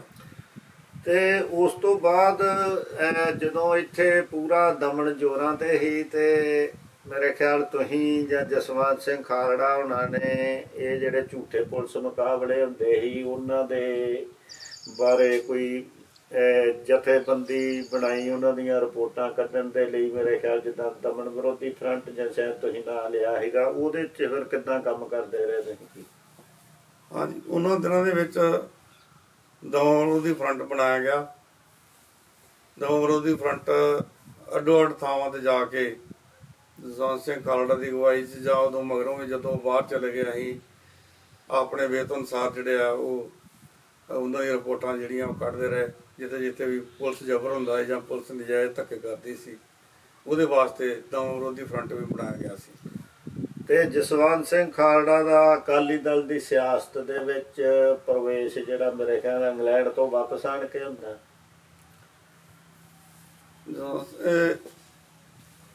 ਜਦੋਂ ਅਸੀਂ ਖਾਲੜਾ ਉਦੋਂ ਪਹਿਲਾਂ ਹੀ ਜਿਹੜੇ ਆ ਉਹ ਹੌਲੀ ਹੌਲੀ ਉਹਨਾਂ ਨੇ ਜਿਹੜਾ ਮਨੁੱਖੀ ਅਧਿਕਾਰ ਵਿੰਗ ਬਣਾ ਲਿਆ ਸੀ। ਮਨੁੱਖੀ ਅਧਿਕਾਰ ਵਿੰਗ ਪਹਿਲਾਂ ਮਾਨਦਾਰ ਨਾਲ ਸੰਬੰਧਿਤ ਸੀ, ਤੇ ਮਗਰੋਂ ਇਹਨਾਂ ਨੇ ਜਿਹੜਾ ਮਨੁੱਖੀ ਅਧਿਕਾਰ ਵਿੰਗ ਆ ਉਹ ਮਨੁੱਖੀ ਅਧਿਕਾਰ ਵਿੰਗ SAD ਸ਼੍ਰੋਮਣੀ ਅਕਾਲੀ ਦਲ ਨਾਲ ਸੰਬੰਧਿਤ ਮਨੁੱਖੀ ਅਧਿਕਾਰ ਵਿੰਗ ਜਿਹੜਾ ਉਹ ਬਣਾਇਆ। ਤੇ ਉਹਦੇ ਤਹਿਤ ਹੀ ਫਿਰ ਜਦੋਂ ਇਹਨਾਂ ਨੇ ਇਹ ਜਿਹੜੀਆਂ ਉਸ ਸਮੇਂ ਜਿਹੜੇ ਨਜਾਇਜ਼ ਮੁਕਾਬਲੇ ਪੁਲਿਸ ਨੇ ਬਣਾਏ ਸੀ, ਅਣਪਛਾਤੀਆਂ ਲਾਸ਼ਾਂ ਦੇ ਮਸਲੇ ਜਿਹੜੇ ਆ, ਉਹਨਾਂ ਸਾਰਿਆਂ ਦੀ ਪੜਤਾਲ ਇਹਨਾਂ ਕੀਤੀ। ਉਦੋਂ ਮਨੁੱਖੀ ਅਧਿਕਾਰ ਵਿੰਗ ਜਿਹੜਾ ਉਹ ਸ਼੍ਰੋਮਣੀ ਅਕਾਲੀ ਦਲ ਦੇ ਵਿੱਚ ਦੇ ਨਾਲ ਸੰਬੰਧਿਤ ਸੀ, ਉਹਦੇ ਵਿੱਚ ਇਹ ਸ਼ਾਮਲ ਹੋ ਗਏ। ਤੇ ਇਹ ਜਿਹੜਾ ਲਾਵਾਰਸ ਲਾਸ਼ਾਂ ਵਾਲਾ ਕੇਸ, ਇਹ ਜਾਣੀ ਕਿ ਕਿੱਦਾਂ ਇਹਦੀ ਸ਼ੁਰੂਆਤ ਹੋਈ, ਕਿੱਥੋਂ ਇਸ ਗੱਲ ਦੀ ਪ੍ਰੇਰਨਾ ਮਿਲੀ ਵੀ ਇਹ ਕੰਮ ਜਿਹੜਾ ਵਾ ਇਹ ਇਦਾਂ ਹੋ ਰਿਹਾ ਵਾ, ਜਾਂ ਪਤਾ ਲੱਗਾ? ਜਸਵੰਤ ਸਿੰਘ ਖਾਲੜਾ ਸਾਨੂੰ ਦੱਸਦਾ ਹੁੰਦਾ ਸੀ ਵੀ ਇੱਕ ਬੀਬੀ ਕੰਸੋ ਸੀ ਲਾਲੋ ਘੁੰਮਣ ਦੀ, ਉਹ ਝਬਾਲ ਚ ਨਾ ਵਿਚਾਰੀ ਕਮਲੀ ਜੀ ਹੋਈ ਤੁਰੀ ਫਿਰਦੀ ਹੁੰਦੀ, ਸਿਰ ਤੇ ਉਹਦੇ ਗੰਢੀ ਹੁੰਦੀ, ਤੇ ਉਹਨੇ ਕਈ ਵਾਰੀ ਝਬਾਲ ਚ ਤੁਰੀ ਫਿਰਨਾ। ਉਹਦੇ ਬਾਰੇ ਜਸਵੰਤ ਸਿੰਘ ਖਾਲੜਾ ਨੂੰ ਪਤਾ ਲੱਗਾ ਕਿ ਇਹ ਬੀਬੀ ਜਿਹੜੀ ਆ ਇਹਦੇ ਪੁੱਤ ਵੀ ਮਰ ਗਏ ਆ, ਤੇ ਇਹਦਾ ਘਰ ਵਾਲਾ ਵੀ ਪੁਲਿਸ ਨੇ ਮਾਰ ਦਿੱਤਾ। ਉਸ ਗੱਲ ਨੇ ਉਹਨੂੰ ਬਹੁਤ ਪ੍ਰਭਾਵਿਤ ਕੀਤਾ, ਤੇ ਜਸਵੰਤ ਸਿੰਘ ਖਾਲੜਾ ਫਿਰ ਇਸ ਬੰਨੇ ਆ ਗਿਆ ਯਾਰ ਇਹ ਬੜਾ ਜ਼ਿਆਦਾ ਤਸ਼ੱਦਦ ਹੋਇਆ। ਉਹ ਗੱਲ ਨੇ ਸਾਨੂੰ, ਕਿਉਂਕਿ ਉਹ ਦੱਸਦਾ ਹੁੰਦਾ ਸੀ ਇੱਕ ਗੁਰਬੰਦਨ ਸਿੰਘ ਮਾਨੋਚਾਲ ਦੀ ਮਾਤਾ ਨੂੰ ਜਦੋਂ ਪੁਲਿਸ ਨੇ ਘਰੋਂ ਚੁੱਕ ਕੇ ਮਾਰ ਦਿੱਤਾ, ਉਹਦਾ ਵੀ ਜਸਵੰਤ ਸਿੰਘ ਖਾਲੜਾ ਦੇ ਉੱਤੇ ਬਹੁਤ ਜ਼ਿਆਦਾ ਅਸਰ ਹੋਇਆ ਵੀ ਇਹ ਜਿਹੜਾ ਇਨਸਾਫ ਹੈ ਇਹਨਾਂ ਤੋਂ ਹੋਣਾ ਚਾਹੀਦਾ। ਸਿੱਖ ਕੌਮ ਨੇ ਜੋ ਸਿੱਖ ਕੌਮ ਦੇ ਉੱਤੇ ਤਸ਼ੱਦਦ ਕੀਤਾ ਗਿਆ, ਜਾਂ ਜੋ ਮਾਵਾਂ ਨੂੰ ਧੀਆਂ ਭੈਣਾਂ ਦੀ ਬੇਇੱਜ਼ਤੀ ਕੀਤੀ ਗਈ ਆ ਜਾਂ ਮਾਰੀਆਂ ਗਈਆਂ, ਉਹਨਾਂ ਦਾ ਕੀ ਗੁਨਾਹ ਸੀ। ਉਹਦੇ ਕਰਕੇ ਫਿਰ ਉਹ ਜਸਵੰਤ ਸਿੰਘ ਖਾਲੜਾ ਇਹ ਗੱਲ ਦੇ ਵਿੱਚ ਪੂਰਾ ਸਰਗਰਮ ਹੋ ਗਿਆ ਵੀ ਜਿਹੜੇ ਨੌਜਵਾਨ ਘਰਾਂ ਤੋਂ ਚੁੱਕ ਕੇ ਲਾਵਾਰਸ ਕਰਾਰ ਦੇ ਕੇ ਸਾੜੇ ਗਏ ਜਾਂ ਮਾਰੇ ਗਏ ਆ, ਉਹਨਾਂ ਦੀ ਅਸਲੀ ਸੱਚਾਈ ਜਿਹੜੀ ਆ ਲੋਕਾਂ ਦੇ ਸਾਹਮਣੇ ਪੇਸ਼ ਕਰਨੀ ਹੈ। ਇਹ ਤੁਹਾਨੂੰ ਕਿੱਦਾਂ, ਜਾਂ ਜਸਵੰਤ ਸਿੰਘ ਖਾਲੜਾ ਨੂੰ ਕਿੱਦਾਂ ਪਤਾ ਲੱਗਾ ਵੀ ਸ਼ਮਸ਼ਾਨ ਘਾਟਾਂ ਦੇ ਵਿੱਚ ਇਹਨਾਂ ਨੌਜਵਾਨਾਂ ਨੂੰ ਏਦਾਂ ਲਾਵਾਰਸ ਕਹਿ ਕੇ ਸਾੜਿਆ ਗਿਆ, ਜਾਂ ਇਹ ਕੇਸ ਤੁਸੀਂ ਸ਼ਮਸ਼ਾਨ ਘਾਟਾਂ ਦੇ ਵਿੱਚ ਕਿੱਦਾਂ ਗਏ? ਇੱਕ ਉਹ ਦੱਸਦਾ, ਇੱਕ ਤਾਂ ਉਹਨੇ ਦੱਸਿਆ ਵੀ ਮੈਂ ਕੁਦਰਤੀ ਪੱਟੀ ਸ਼ਮਸ਼ਾਨ ਘਾਟ 'ਚ ਗਿਆ, ਤੇ ਉੱਥੋਂ ਦੇ ਇਹ ਸ਼ਮਸ਼ਾਨ ਘਾਟ ਦੇ ਇੰਚਾਰਜ ਆ ਜਿਹੜੇ ਸੰਸਕਾਰ ਕਰਦੇ ਆ, ਉਹਨਾਂ ਨਾਲ ਨੇ ਗੱਲ ਕੀਤੀ, ਤੇ ਉਹ ਕਹਿਣ ਲੱਗੇ ਵੀ ਸਾਡੇ ਤੇ ਇੱਥੇ 7-7 8-8 ਮੁੰਡੇ ਕਈ ਵਾਰੀ ਇਕੱਠੇ ਮਾਰ ਕੇ ਲੈ ਆਉਂਦੇ ਆ, ਲਾਸ਼ਾਂ ਆ ਜਾਂਦੀਆਂ, ਤੇ ਅਸੀਂ ਉਹਨਾਂ ਦੇ ਖੱਪਣ ਪਾਉਂਦੇ ਆ। ਤੇ ਉਹ ਕਈ ਵਾਰੀ ਖੱਪਣ ਬਚਾਉਣ ਵਾਸਤੇ ਵੀ ਉਹ 5-7 ਮੁੰਡਿਆਂ ਦਾ ਸੁੱਟ ਕੇ ਤੇ ਇਕੱਠਾ ਹੀ ਸੰਸਕਾਰ ਕਰ ਦਿੰਦੇ ਸੀ, ਤੇ ਪੁਲਿਸ ਜਿਹੜੀ ਹੈ ਖੱਪਣਾ ਦੇ ਵਿੱਚ ਵੀ ਪੈਸੇ ਖਾਂਦੀ ਰਹੀ ਤੇ ਹੇਰਾਫੇਰੀ ਕਰਦੀ ਰਹੀ। ਉਹ ਜਦੋਂ ਉਹਨੂੰ ਇਹ ਗੱਲ ਦਾ ਪਤਾ ਲੱਗਾ ਤੇ ਉਹਨੇ ਉਹਨਾਂ ਨੂੰ ਆਖਿਆ ਵੀ ਯਾਰ ਕਿੱਥੇ ਇਹ ਤੁਸੀਂ ਦਰਜ ਵੀ ਕਰਦੇ ਹੋਵੋਗੇ, ਤੇ ਉਹਨੇ ਉਹਨੂੰ ਦੱਸਤਾ ਜਸਵੰਤ ਸਿੰਘ ਖਾਲੜੇ ਨੂੰ ਵੀ ਆਹੋ ਅਸੀਂ ਜਦੋਂ ਉਹ ਆਉਂਦੇ ਆ ਸਾਡੇ ਕੋਲ ਲਾਸ਼ਾਂ ਆਉਂਦੀਆਂ ਤੇ ਉਹ ਅਸੀਂ ਦਰਜ ਕਰਦੇ ਆ, ਉਹਨਾਂ ਦਾ ਨਾਂ ਤੇ ਸਾਰਾ ਕੁਝ ਪਤਾ ਹੁੰਦਾ ਸਾਨੂੰ ਵੀ ਉਹ ਬੰਦਾ ਕਿੱਥੋਂ ਦਾ। ਪੁਲਿਸ ਸਾਨੂੰ ਆਹ ਲਿਖਾਉਂਦੀ ਆ ਵੀ ਇਹ ਜਿਹੜਾ ਆਹ ਫਲਾਣਾ ਮੁੰਡਾ ਜਿਹੜਾ ਫਲਾਣੇ ਪਿੰਡ ਦਾ ਫਲਾਣਾ, ਉਹਦਾ ਪੂਰਾ ਐਡਰੈਸ ਤੇ ਸਾਰਾ ਥਾਣਾ ਹਰ ਚੀਜ਼ ਲਿਖੀ ਹੁੰਦੀ ਆ। ਉਹ ਤੋਂ ਜਸਵੰਤ ਸਿੰਘ ਖਾਲੜੇ ਨੂੰ ਫਿਰ ਪਤਾ ਲੱਗਾ ਵੀ ਇਹ ਨਜਾਇਜ਼ ਮੁਕਾਬਲੇ ਜਿਹੜੇ ਆ, ਇਹ ਸਾਰਾ ਰਿਕਾਰਡ ਜਿਹੜਾ ਉਹ ਤੋਂ ਉਹਨੇ ਉਹਨਾਂ ਦਾ ਹੌਲੀ ਹੌਲੀ ਉਹਨਾਂ ਤੋਂ ਲੈ ਲਿਆ, ਸ਼ਮਸ਼ਾਨ ਘਾਟਾਂ ਦਾ, ਦਰਗਾਨਾ ਮੰਦਿਰ ਦਾ ਤੇ ਪੱਟੀ ਸ਼ਮਸ਼ਾਨ ਘਾਟ ਦਾ। ਪੱਟੀ ਸ਼ਮਸ਼ਾਨ ਘਾਟ ਤੇ ਜਿੱਦਣ ਉਹ ਲੈਣ ਗਏ ਉਦੋਂ ਮੈਂ ਵੀ ਜਸਵੰਤ ਸਿੰਘ ਖਾਲੜਾ ਦੇ ਨਾਲ ਸੀ ਤੇ ਉਹਨਾਂ ਤੋਂ ਜਦੋਂ ਦਰਗਾਨਾ ਮੰਦਿਰ ਦੇ ਵਿੱਚ ਵੀ ਅਸੀਂ ਗਏ ਉਹਨਾਂ ਤੋਂ ਵੀ ਰਿਪੋਰਟਾਂ ਜਿਹੜੀਆਂ ਉਹਨਾਂ ਨੂੰ ਉਹ ਦੇ ਤਾਂ ਬੈਠੇ, ਪਰ ਜਦੋਂ ਇਸ ਗੱਲ ਦਾ ਰੌਲਾ ਪੈ ਗਿਆ ਤੇ ਉਹ ਪੁਲਿਸ ਬਾਅਦ ਦੇ ਵਿੱਚ ਉਹਨਾਂ ਨੂੰ ਆ ਕੇ ਦਬਕੇ ਮਾਰਦੀ ਰਹੀ ਵੀ ਤੁਸੀਂ ਇਹ ਸਾਰੀਆਂ ਸ਼ਮਸ਼ਾਨ ਘਾਟਾਂ ਦੀ ਜਿਹੜੇ ਰਜਿਸਟਰ ਹੈ ਇਹਦੀਆਂ ਕਿਉਂ ਦਿੱਤੀਆਂ, ਸਾਰੀ ਸੂਚਨਾਵਾਂ ਨਾਲ ਦਿੱਤੀ। ਉਹਨਾਂ ਨੂੰ ਬਾਅਦ ਸਾਨੂੰ ਪਤਾ ਲੱਗਾ ਕਿ ਕਾਫੀ ਦਬਾਉਂਦੀ ਰਹੀ ਪੁਲਿਸ ਜਿਹੜੀ ਹੈ, ਪਰ ਉਹਨਾਂ ਦੇ ਹੱਥੋਂ ਤੀਰ ਨਿਕਲ ਚੁੱਕਾ ਸੀ। ਸਾਰੀਆਂ ਰਿਪੋਰਟਾਂ ਜਸਵੰਤ ਸਿੰਘ ਖਾਲੜਾ ਉਹ ਲੈ ਗਿਆ ਸੀ, ਜਿਹੜੀਆਂ ਕਿ ਬਾਅਦ ਚ ਉਹਨੇ ਐਸਟੈਬਲਿਸ਼ ਵੀ ਕੀਤੀਆਂ। ਤੇ ਉਹਦੇ ਵਿੱਚ ਪੱਟੀ, ਤਰਨਤਾਰਨ ਤੇ ਅੰਮ੍ਰਿਤਸਰ, ਦਰਗਿਆਣਾ ਤੇ ਸ਼ਮਸ਼ਾਨ ਘਾਟ ਸੀ। ਤੇ ਜਦੋਂ ਇਹ ਜਿਹੜੀਆਂ ਰਿਪੋਰਟਾਂ ਜਾਂ ਲਾਵਾਰਸ ਲਾਸ਼ਾਂ ਦਾ ਮੁੱਦਾ ਬਾਹਰ ਆਇਆ, ਫਿਰ ਉਦੋਂ ਤੁਹਾਡੇ ਤੇ ਜਾਂ ਜਸਵੰਤ ਸਿੰਘ ਖਾਲੜਾ ਦੀ ਜ਼ਿੰਦਗੀ ਤੇ ਜਾਂ ਤੁਹਾਨੂੰ ਕਿੰਨਾ ਖਤਰਿਆਂ ਦਾ ਸਾਹਮਣਾ ਕਰਨਾ ਇੱਥੇ ਪੈਂਦਾ ਹੈ? ਜਸਵੰਤ ਸਿੰਘ ਖਾਲੜਾ ਜਦੋਂ ਫਿਰ ਇਹ ਰਿਪੋਰਟਾਂ ਜਾ ਕੇ ਉਹਨੇ ਛਾਇਆ ਕੀਤੀਆਂ ਬਾਹਰ ਜਾ ਕੇ ਕੈਨੇਡਾ 'ਚ, ਜਸਵੰਤ ਸਿੰਘ ਖਾਲੜਾ ਸਟੇਸ਼ਨ ਤੋਂ ਇਹਨੂੰ ਚੜਾਇਆ ਰੇਲਵੇ ਸਟੇਸ਼ਨ ਅੰਮ੍ਰਿਤਸਰ ਤੋਂ, ਤੇ ਉਦਣ ਹੀ ਉਹ ਮੂੰਹ ਦੇ ਵਿੱਚ ਨਾ ਐ ਕੁਛ ਜਿਸ ਤਰ੍ਹਾਂ ਬੰਦਾ ਬੜਬੜਾਉਂਦਾ ਨਾ, ਉਹਦੇ ਅੰਦਰੋਂ ਆ ਮੁਹਾਰੇ ਇਹ ਸਾਰਾ ਕੁਝ ਨਿਕਲਦਾ ਸੀ ਵੀ ਜਿਵੇਂ ਬਸ ਹੁਣ ਤਾਂ ਵੀ ਆਪਾਂ ਦੇ ਸਾਰਾ ਸੱਚ ਜਿਹੜਾ ਲੋਕਾਂ ਸਾਹਮਣੇ ਪੇਸ਼ ਕਰ ਦੇਣਾ ਹਨਾ। ਤੇ ਉਹਦੇ ਮੂੰਹ ਦੇ ਵਿੱਚੋਂ ਆਟੋਮੈਟਿਕਲੀ ਇਹ ਸਾਰੀਆਂ ਗੱਲਾਂ ਨਿਕਲਣ ਰਹੀਆਂ ਸੀ ਵੀ ਜਿਸ ਤਰ੍ਹਾਂ ਹੁਣ ਵੇਖੀ ਜੋ ਹਾਲਾਤ ਪੰਜਾਬ ਦੇ ਉਦੋਂ ਬਹੁਤ ਮਾੜੇ ਸੀ ਵੀ ਕੋਈ ਵੀ ਬੰਦਾ ਜਿਹੜਾ ਪੁਲਿਸ ਜਾਂ ਸਰਕਾਰ ਬਰਦਾਸ਼ਤ ਨਹੀਂ ਕਰਦੀ ਵੀ ਜੋ ਪਿਛਲੀ ਉਹਨਾਂ ਨੇ ਕਾਲੀਆਂ ਕਰਤੂਤਾਂ ਕੀਤੀਆਂ ਸੀ ਵੀ ਉਹਦਾ ਜਿਹੜਾ ਪਰਦਾ ਕੋਈ ਫਾਸ਼ ਨਾ ਕਰੇ। ਤੇ ਉਹ ਜਦੋਂ ਜਸਵੰਤ ਸਿੰਘ ਖਾਲੜਾ ਜੀ ਨੇ ਬਾਹਰ ਜਾ ਕੇ ਵਿਦੇਸ਼ ਜਾ ਕੇ ਇਹ ਸਾਰਾ ਕੁਝ ਛਾਇਆ ਕੀਤਾ, ਇਹ ਸਾਰੀ ਦੁਨੀਆ ਹੈਰਾਨ ਰਹਿ ਗਈ ਵੀ ਇੰਨਾ ਜ਼ੁਲਮ ਹੋਇਆ ਪੰਜਾਬ ਤੇ। ਉਦੋਂ ਤੋਂ ਹੀ ਜਿਹੜੀ ਆ ਪੁਲਿਸ ਹੈ ਜਸਵੰਤ ਸਿੰਘ ਖਾਲੜੇ ਦੇ ਵੈਰ ਪੈ ਗਈ ਸੀ ਤੇ ਉਹ ਜਦੋਂ ਆਇਆ ਤੇ ਪੁਲਿਸ ਜਿਹੜੀ ਆ ਉਹ ਫਿਰ ਇਹ ਬੰਨੇ ਪੈ ਗਈ। ਤੇ ਉਸ ਸਮੇਂ KPS ਗਿੱਲ ਜੋ ਪੰਜਾਬ ਦਾ ਇੱਥੇ ਪੁਲਿਸ ਦਾ DGP ਸੀ ਤੇ ਜਿਹਦੀ ਅਗਵਾਈ ਦੇ ਥੱਲੇ ਸਾਰਾ ਕੁਝ ਹੁੰਦਾ ਰਿਹਾ, ਉਹਨੇ ਵੀ ਕੋਈ ਪ੍ਰੈਸ ਕਾਨਫਰੰਸ ਜਸਵੰਤ ਸਿੰਘ ਖਾਲੜਾ ਬਾਰੇ ਕੀਤੀ ਸੀਗੀ? ਹਾਂਜੀ, KPS ਗਿੱਲ ਨੇ ਪ੍ਰੈਸ ਕਾਨਫਰੰਸ ਕਰਕੇ ਬਿਆਨ ਦਿੱਤਾ ਸੀ ਵੀ ਐਵੇਂ ਮਨੁੱਖੀ ਅਧਿਕਾਰ ਜਥੇਬੰਦੀਆਂ ਵਾਲੇ ਰੌਲਾ ਪਾਉਂਦੇ ਆ, ਉਹ ਮੁੰਡੇ ਤਾਂ ਬਾਹਰ ਜਾ ਕੇ ਦਿਹਾੜੀਆਂ ਕਰ ਰਹੇ ਆ ਵਿਦੇਸ਼ਾਂ ਜਾ ਕੇ, ਤੇ ਇਹ ਐਵੇਂ ਰੌਲਾ ਪਾਉਂਦੇ ਆ ਕਿ ਇਹਨਾਂ ਨੇ ਮੁੰਡੇ ਮਾਰਤੇ ਪੁਲਿਸ ਨੇ। ਤੇ ਜਸਵੰਤ ਸਿੰਘ ਖਾਲੜਾ ਨੇ ਫਿਰ ਬਿਆਨ ਦਿੱਤਾ ਸੀ ਕਿ ਚੈਲੰਜ ਕੀਤਾ ਸੀ KPS ਗਿੱਲ ਨੂੰ ਕਿ ਤੂੰ ਪ੍ਰੈਸ ਕਾਨਫਰੰਸ ਸੱਦ, ਅਸੀਂ ਸਬੂਤਾਂ ਸਹਿਤ ਆ ਕੇ ਤੇ ਦੱਸਾਂਗੇ ਕਿ ਕਿਸ ਤਰ੍ਹਾਂ ਦਾ ਕਿੰਨੇ ਨੌਜਵਾਨ ਜਿਹੜੇ ਆ ਤੁਹਾਂ ਸ਼ਹੀਦ ਕੀਤੇ ਆ, ਕਿੱਦਾਂ ਕੀਤੇ ਆ। ਉਹ ਸਾਰਾ ਜਿਹੜਾ ਪ੍ਰੂਫ ਆ ਸਾਡੇ ਕੋਲ ਆ, ਸਬੂਤ ਸਾਡੇ ਕੋਲ ਆ। ਤੇ ਉਹਨੇ ਚੈਲੰਜ ਕੀਤਾ ਹੈ ਵੀ ਤੂੰ ਪ੍ਰੈਸ ਕਾਨਫਰੰਸ ਸੱਦ ਲਾ ਤੇ ਅਸੀਂ ਉਹ ਸਾਰਾ ਤੈਨੂੰ ਦੱਸ ਦਿਆਂਗੇ ਵੀ ਕੀ ਕੁਝ ਹੋਇਆ ਪੰਜਾਬ ਦੇ ਵਿੱਚ। ਤੇ ਉਸ ਚੈਲੰਜ ਤੋਂ ਬਾਅਦ ਮੇਰੇ ਖਿਆਲ ਬੇਅੰਤ ਸਿੰਘ ਉਦੋਂ ਮੁੱਖ ਮੰਤਰੀ ਸੀ, ਤੇ ਜਿੱਦਾਂ ਗੱਲਾਂ ਦੇ ਵਿੱਚੋਂ ਪਤਾ ਲੱਗਾ ਵੀ ਜਸਵੰਤ ਸਿੰਘ ਨੂੰ ਖਤਮ ਕਰਨ ਦੇ ਲਈ ਕੋਈ ਉੱਥੇ ਮੀਟਿੰਗ ਵੀ ਹੋਈ ਸੀ, ਜਿਹੜਾ ਕੋਈ ਇੱਥੋਂ ਲੋਕਲ MLA ਨੇ ਪੱਟੀ ਦੇ ਨੇ ਕਿਸੇ ਨੇ ਉਹਨਾਂ ਨੂੰ ਆਣ ਕੇ ਦੱਸਿਆ ਵੀ ਸੀ। ਉਹ ਕੀ ਗੱਲ ਸੀਗੀ? ਉਹ ਜੀ ਜਸਵੰਤ ਸਿੰਘ ਖਾਲੜੇ ਨੇ ਦੱਸਿਆ ਸਾਨੂੰ ਕਿ ਇੱਕ ਦਿਨ ਕਹਿੰਦਾ ਮੈਂ ਪੱਟੀ ਜਾ ਰਿਹਾ ਸੀ ਤੇ ਮੈਨੂੰ ਸੁਖਵਿੰਦਰ ਸਿੰਘ ਬੁੱਟਰ ਜਿਹੜਾ ਉਸ ਸਮੇਂ MLA ਬਣਿਆ ਸੀ ਕਾਂਗਰਸ ਵੱਲੋਂ ਬਾਈਕਾਟ ਦੌਰਾਨ, ਉਹਨੇ ਦੱਸਿਆ ਵੀ ਉਹਨੇ ਦੱਸਿਆ ਵੀ ਤੇਰੇ ਬਾਰੇ ਜਸਵੰਤ ਸਿੰਘ ਇੱਕ ਮੀਟਿੰਗ ਹੋਈ ਆ, ਐਸਐਸਪੀ ਨੇ ਕੀਤੀ ਆ, ਉਹ 'ਚ ਐਮਐਲਏ ਵੀ ਸੱਦੇ ਸਾਰੇ।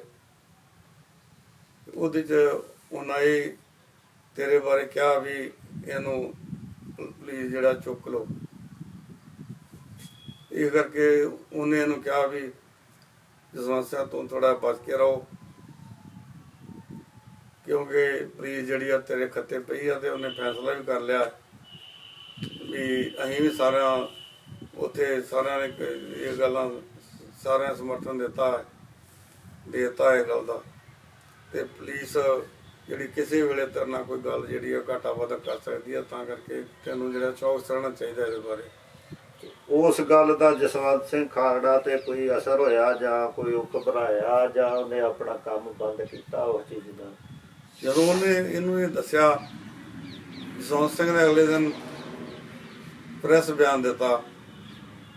ਇਹ ਵੀ ਉਹਨੇ ਦੱਸਿਆ, ਮੈਨੂੰ ਇੱਕ ਕਾਂਗਰਸੀ ਵਿਧਾਇਕ ਨੇ ਦੱਸਿਆ ਹੈ ਵੀ ਤੇਰੇ ਬਾਰੇ ਉਹਨਾਂ ਫੈਸਲਾ ਕਰ ਲਿਆ ਕਿ ਤੈਨੂੰ ਜਿਹੜਾ ਪੁਲਿਸ ਜਿਹੜੀ ਆ ਉਹ ਚੁੱਕ ਸਕਦੀ ਆ ਤੇ ਖਤਮ ਕਰ ਸਕਦੀ ਆ।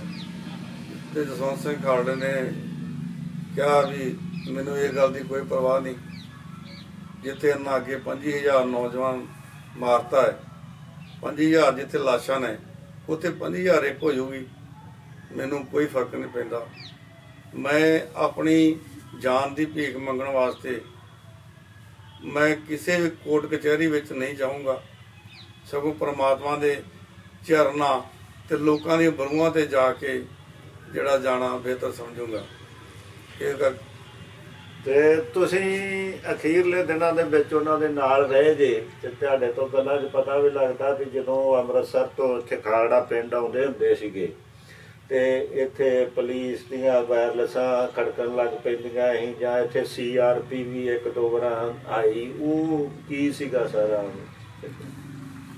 ਇੱਕ ਦਿਨ ਦੀ ਗੱਲ ਹੈ ਕਿ ਅਸੀਂ ਜਸਵੰਤ ਸਿੰਘ ਖਾਲੜਾ ਮੈਨੂੰ ਕਹਿੰਦਾ ਵੀ ਥਾਣੇ ਦੇ ਲਾਗੇ ਇੱਕ ਗੁਰਦੁਆਰਾ ਕਲਗੀਧਰ ਸਿੰਘ ਸਭਾ, ਉੱਥੇ ਕਿਸੇ ਨਾ ਪਿੰਡ ਦੇ ਬੰਦੇ ਨੇ ਸੁਖਮਨੀ ਸਾਹਿਬ ਕਰਾਇਆ ਸੀ।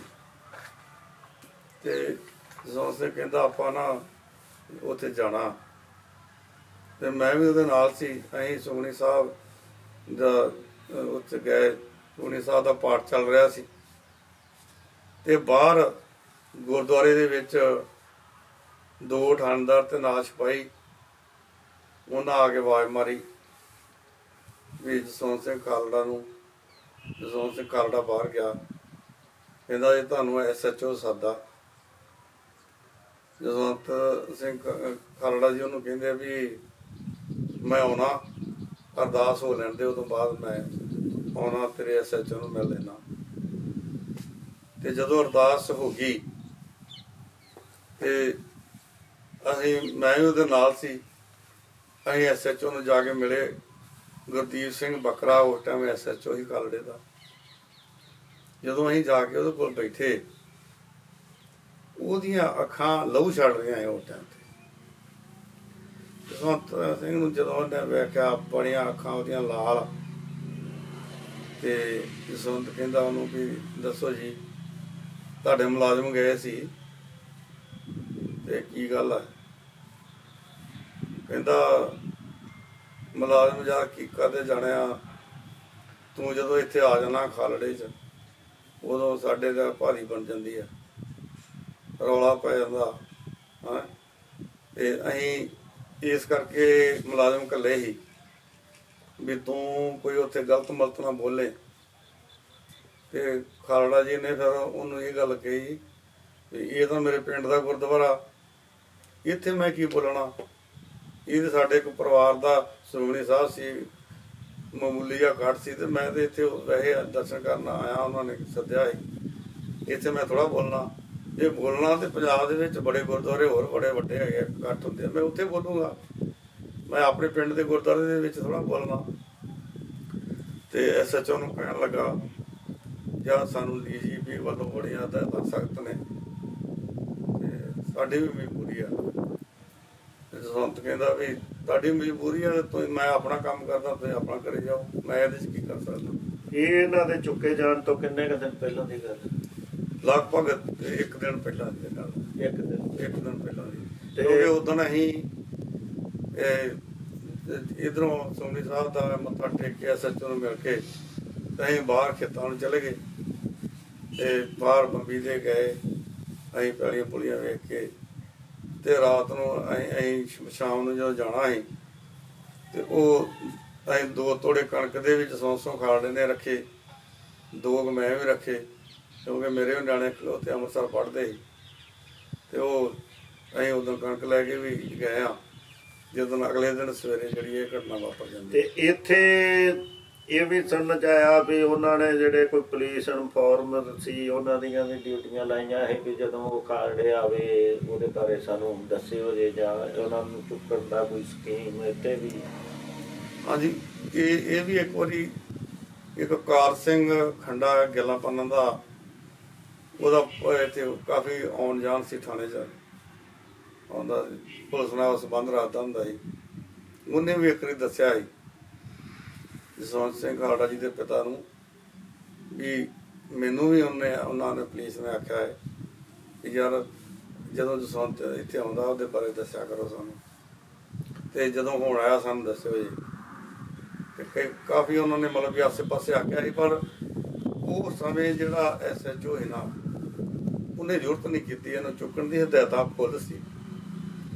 ਜਦੋਂ ਕਿ ਉਹਨੂੰ ਬਾਅਦ ਦੇ ਵਿੱਚ ਝਿੜਕਾਂ ਵੀ ਪਈਆਂ ਇਹ ਗੱਲ ਦੀਆਂ ਵੀ ਤੂੰ ਫਸਿਆ ਸ਼ਿਕਾਰ ਛੱਡਦਾ, ਵੀ ਜਸਵੰਤ ਸਿੰਘ ਖਾਲੜਾ ਜਦੋਂ ਗਿਆ ਤੇ ਤੈਨੂੰ ਹਦਾਇਤਾਂ ਸੀ ਚੁੱਕਣ ਬਾਰੇ ਤੇ ਤੂੰ ਕਿਉਂ ਨਹੀਂ ਇਹ ਕੰਮ ਕੀਤਾ। ਉਹਨੂੰ ਝਿੜਕਾਂ ਵੀ ਖਾਣੀਆਂ ਪਈਆਂ ਬਾਅਦ ਦੇ ਵਿੱਚ ਪਤਾ ਲੱਗਾ ਸੀ, ਕਿਉਂਕਿ ਅਗਲੇ ਦਿਨ ਹੀ ਜਸਵੰਤ ਸਿੰਘ ਖਾਲੜਾ ਬਾਅਦ ਚੁੱਕਿਆ ਜਾਂਦਾ। ਤੇ ਜਿਸ ਦਿਨ 6 ਸਤੰਬਰ 1995 ਨੂੰ ਜਸਵੰਤ ਸਿੰਘ ਖਾਲੜਾ ਨੂੰ ਚੁੱਕਿਆ ਗਿਆ ਵਾ, ਤੁਸੀਂ ਵੀ ਉਸ ਦਿਨ ਉੱਥੇ ਪਹਿਲੋਂ ਉਹਨਾਂ ਦੇ ਨਾਲ ਸੀ ਜਾਂ ਬਾਅਦ ਚ ਵੀ ਕਿਤੇ ਜਾਣਾ ਸੀਗਾ?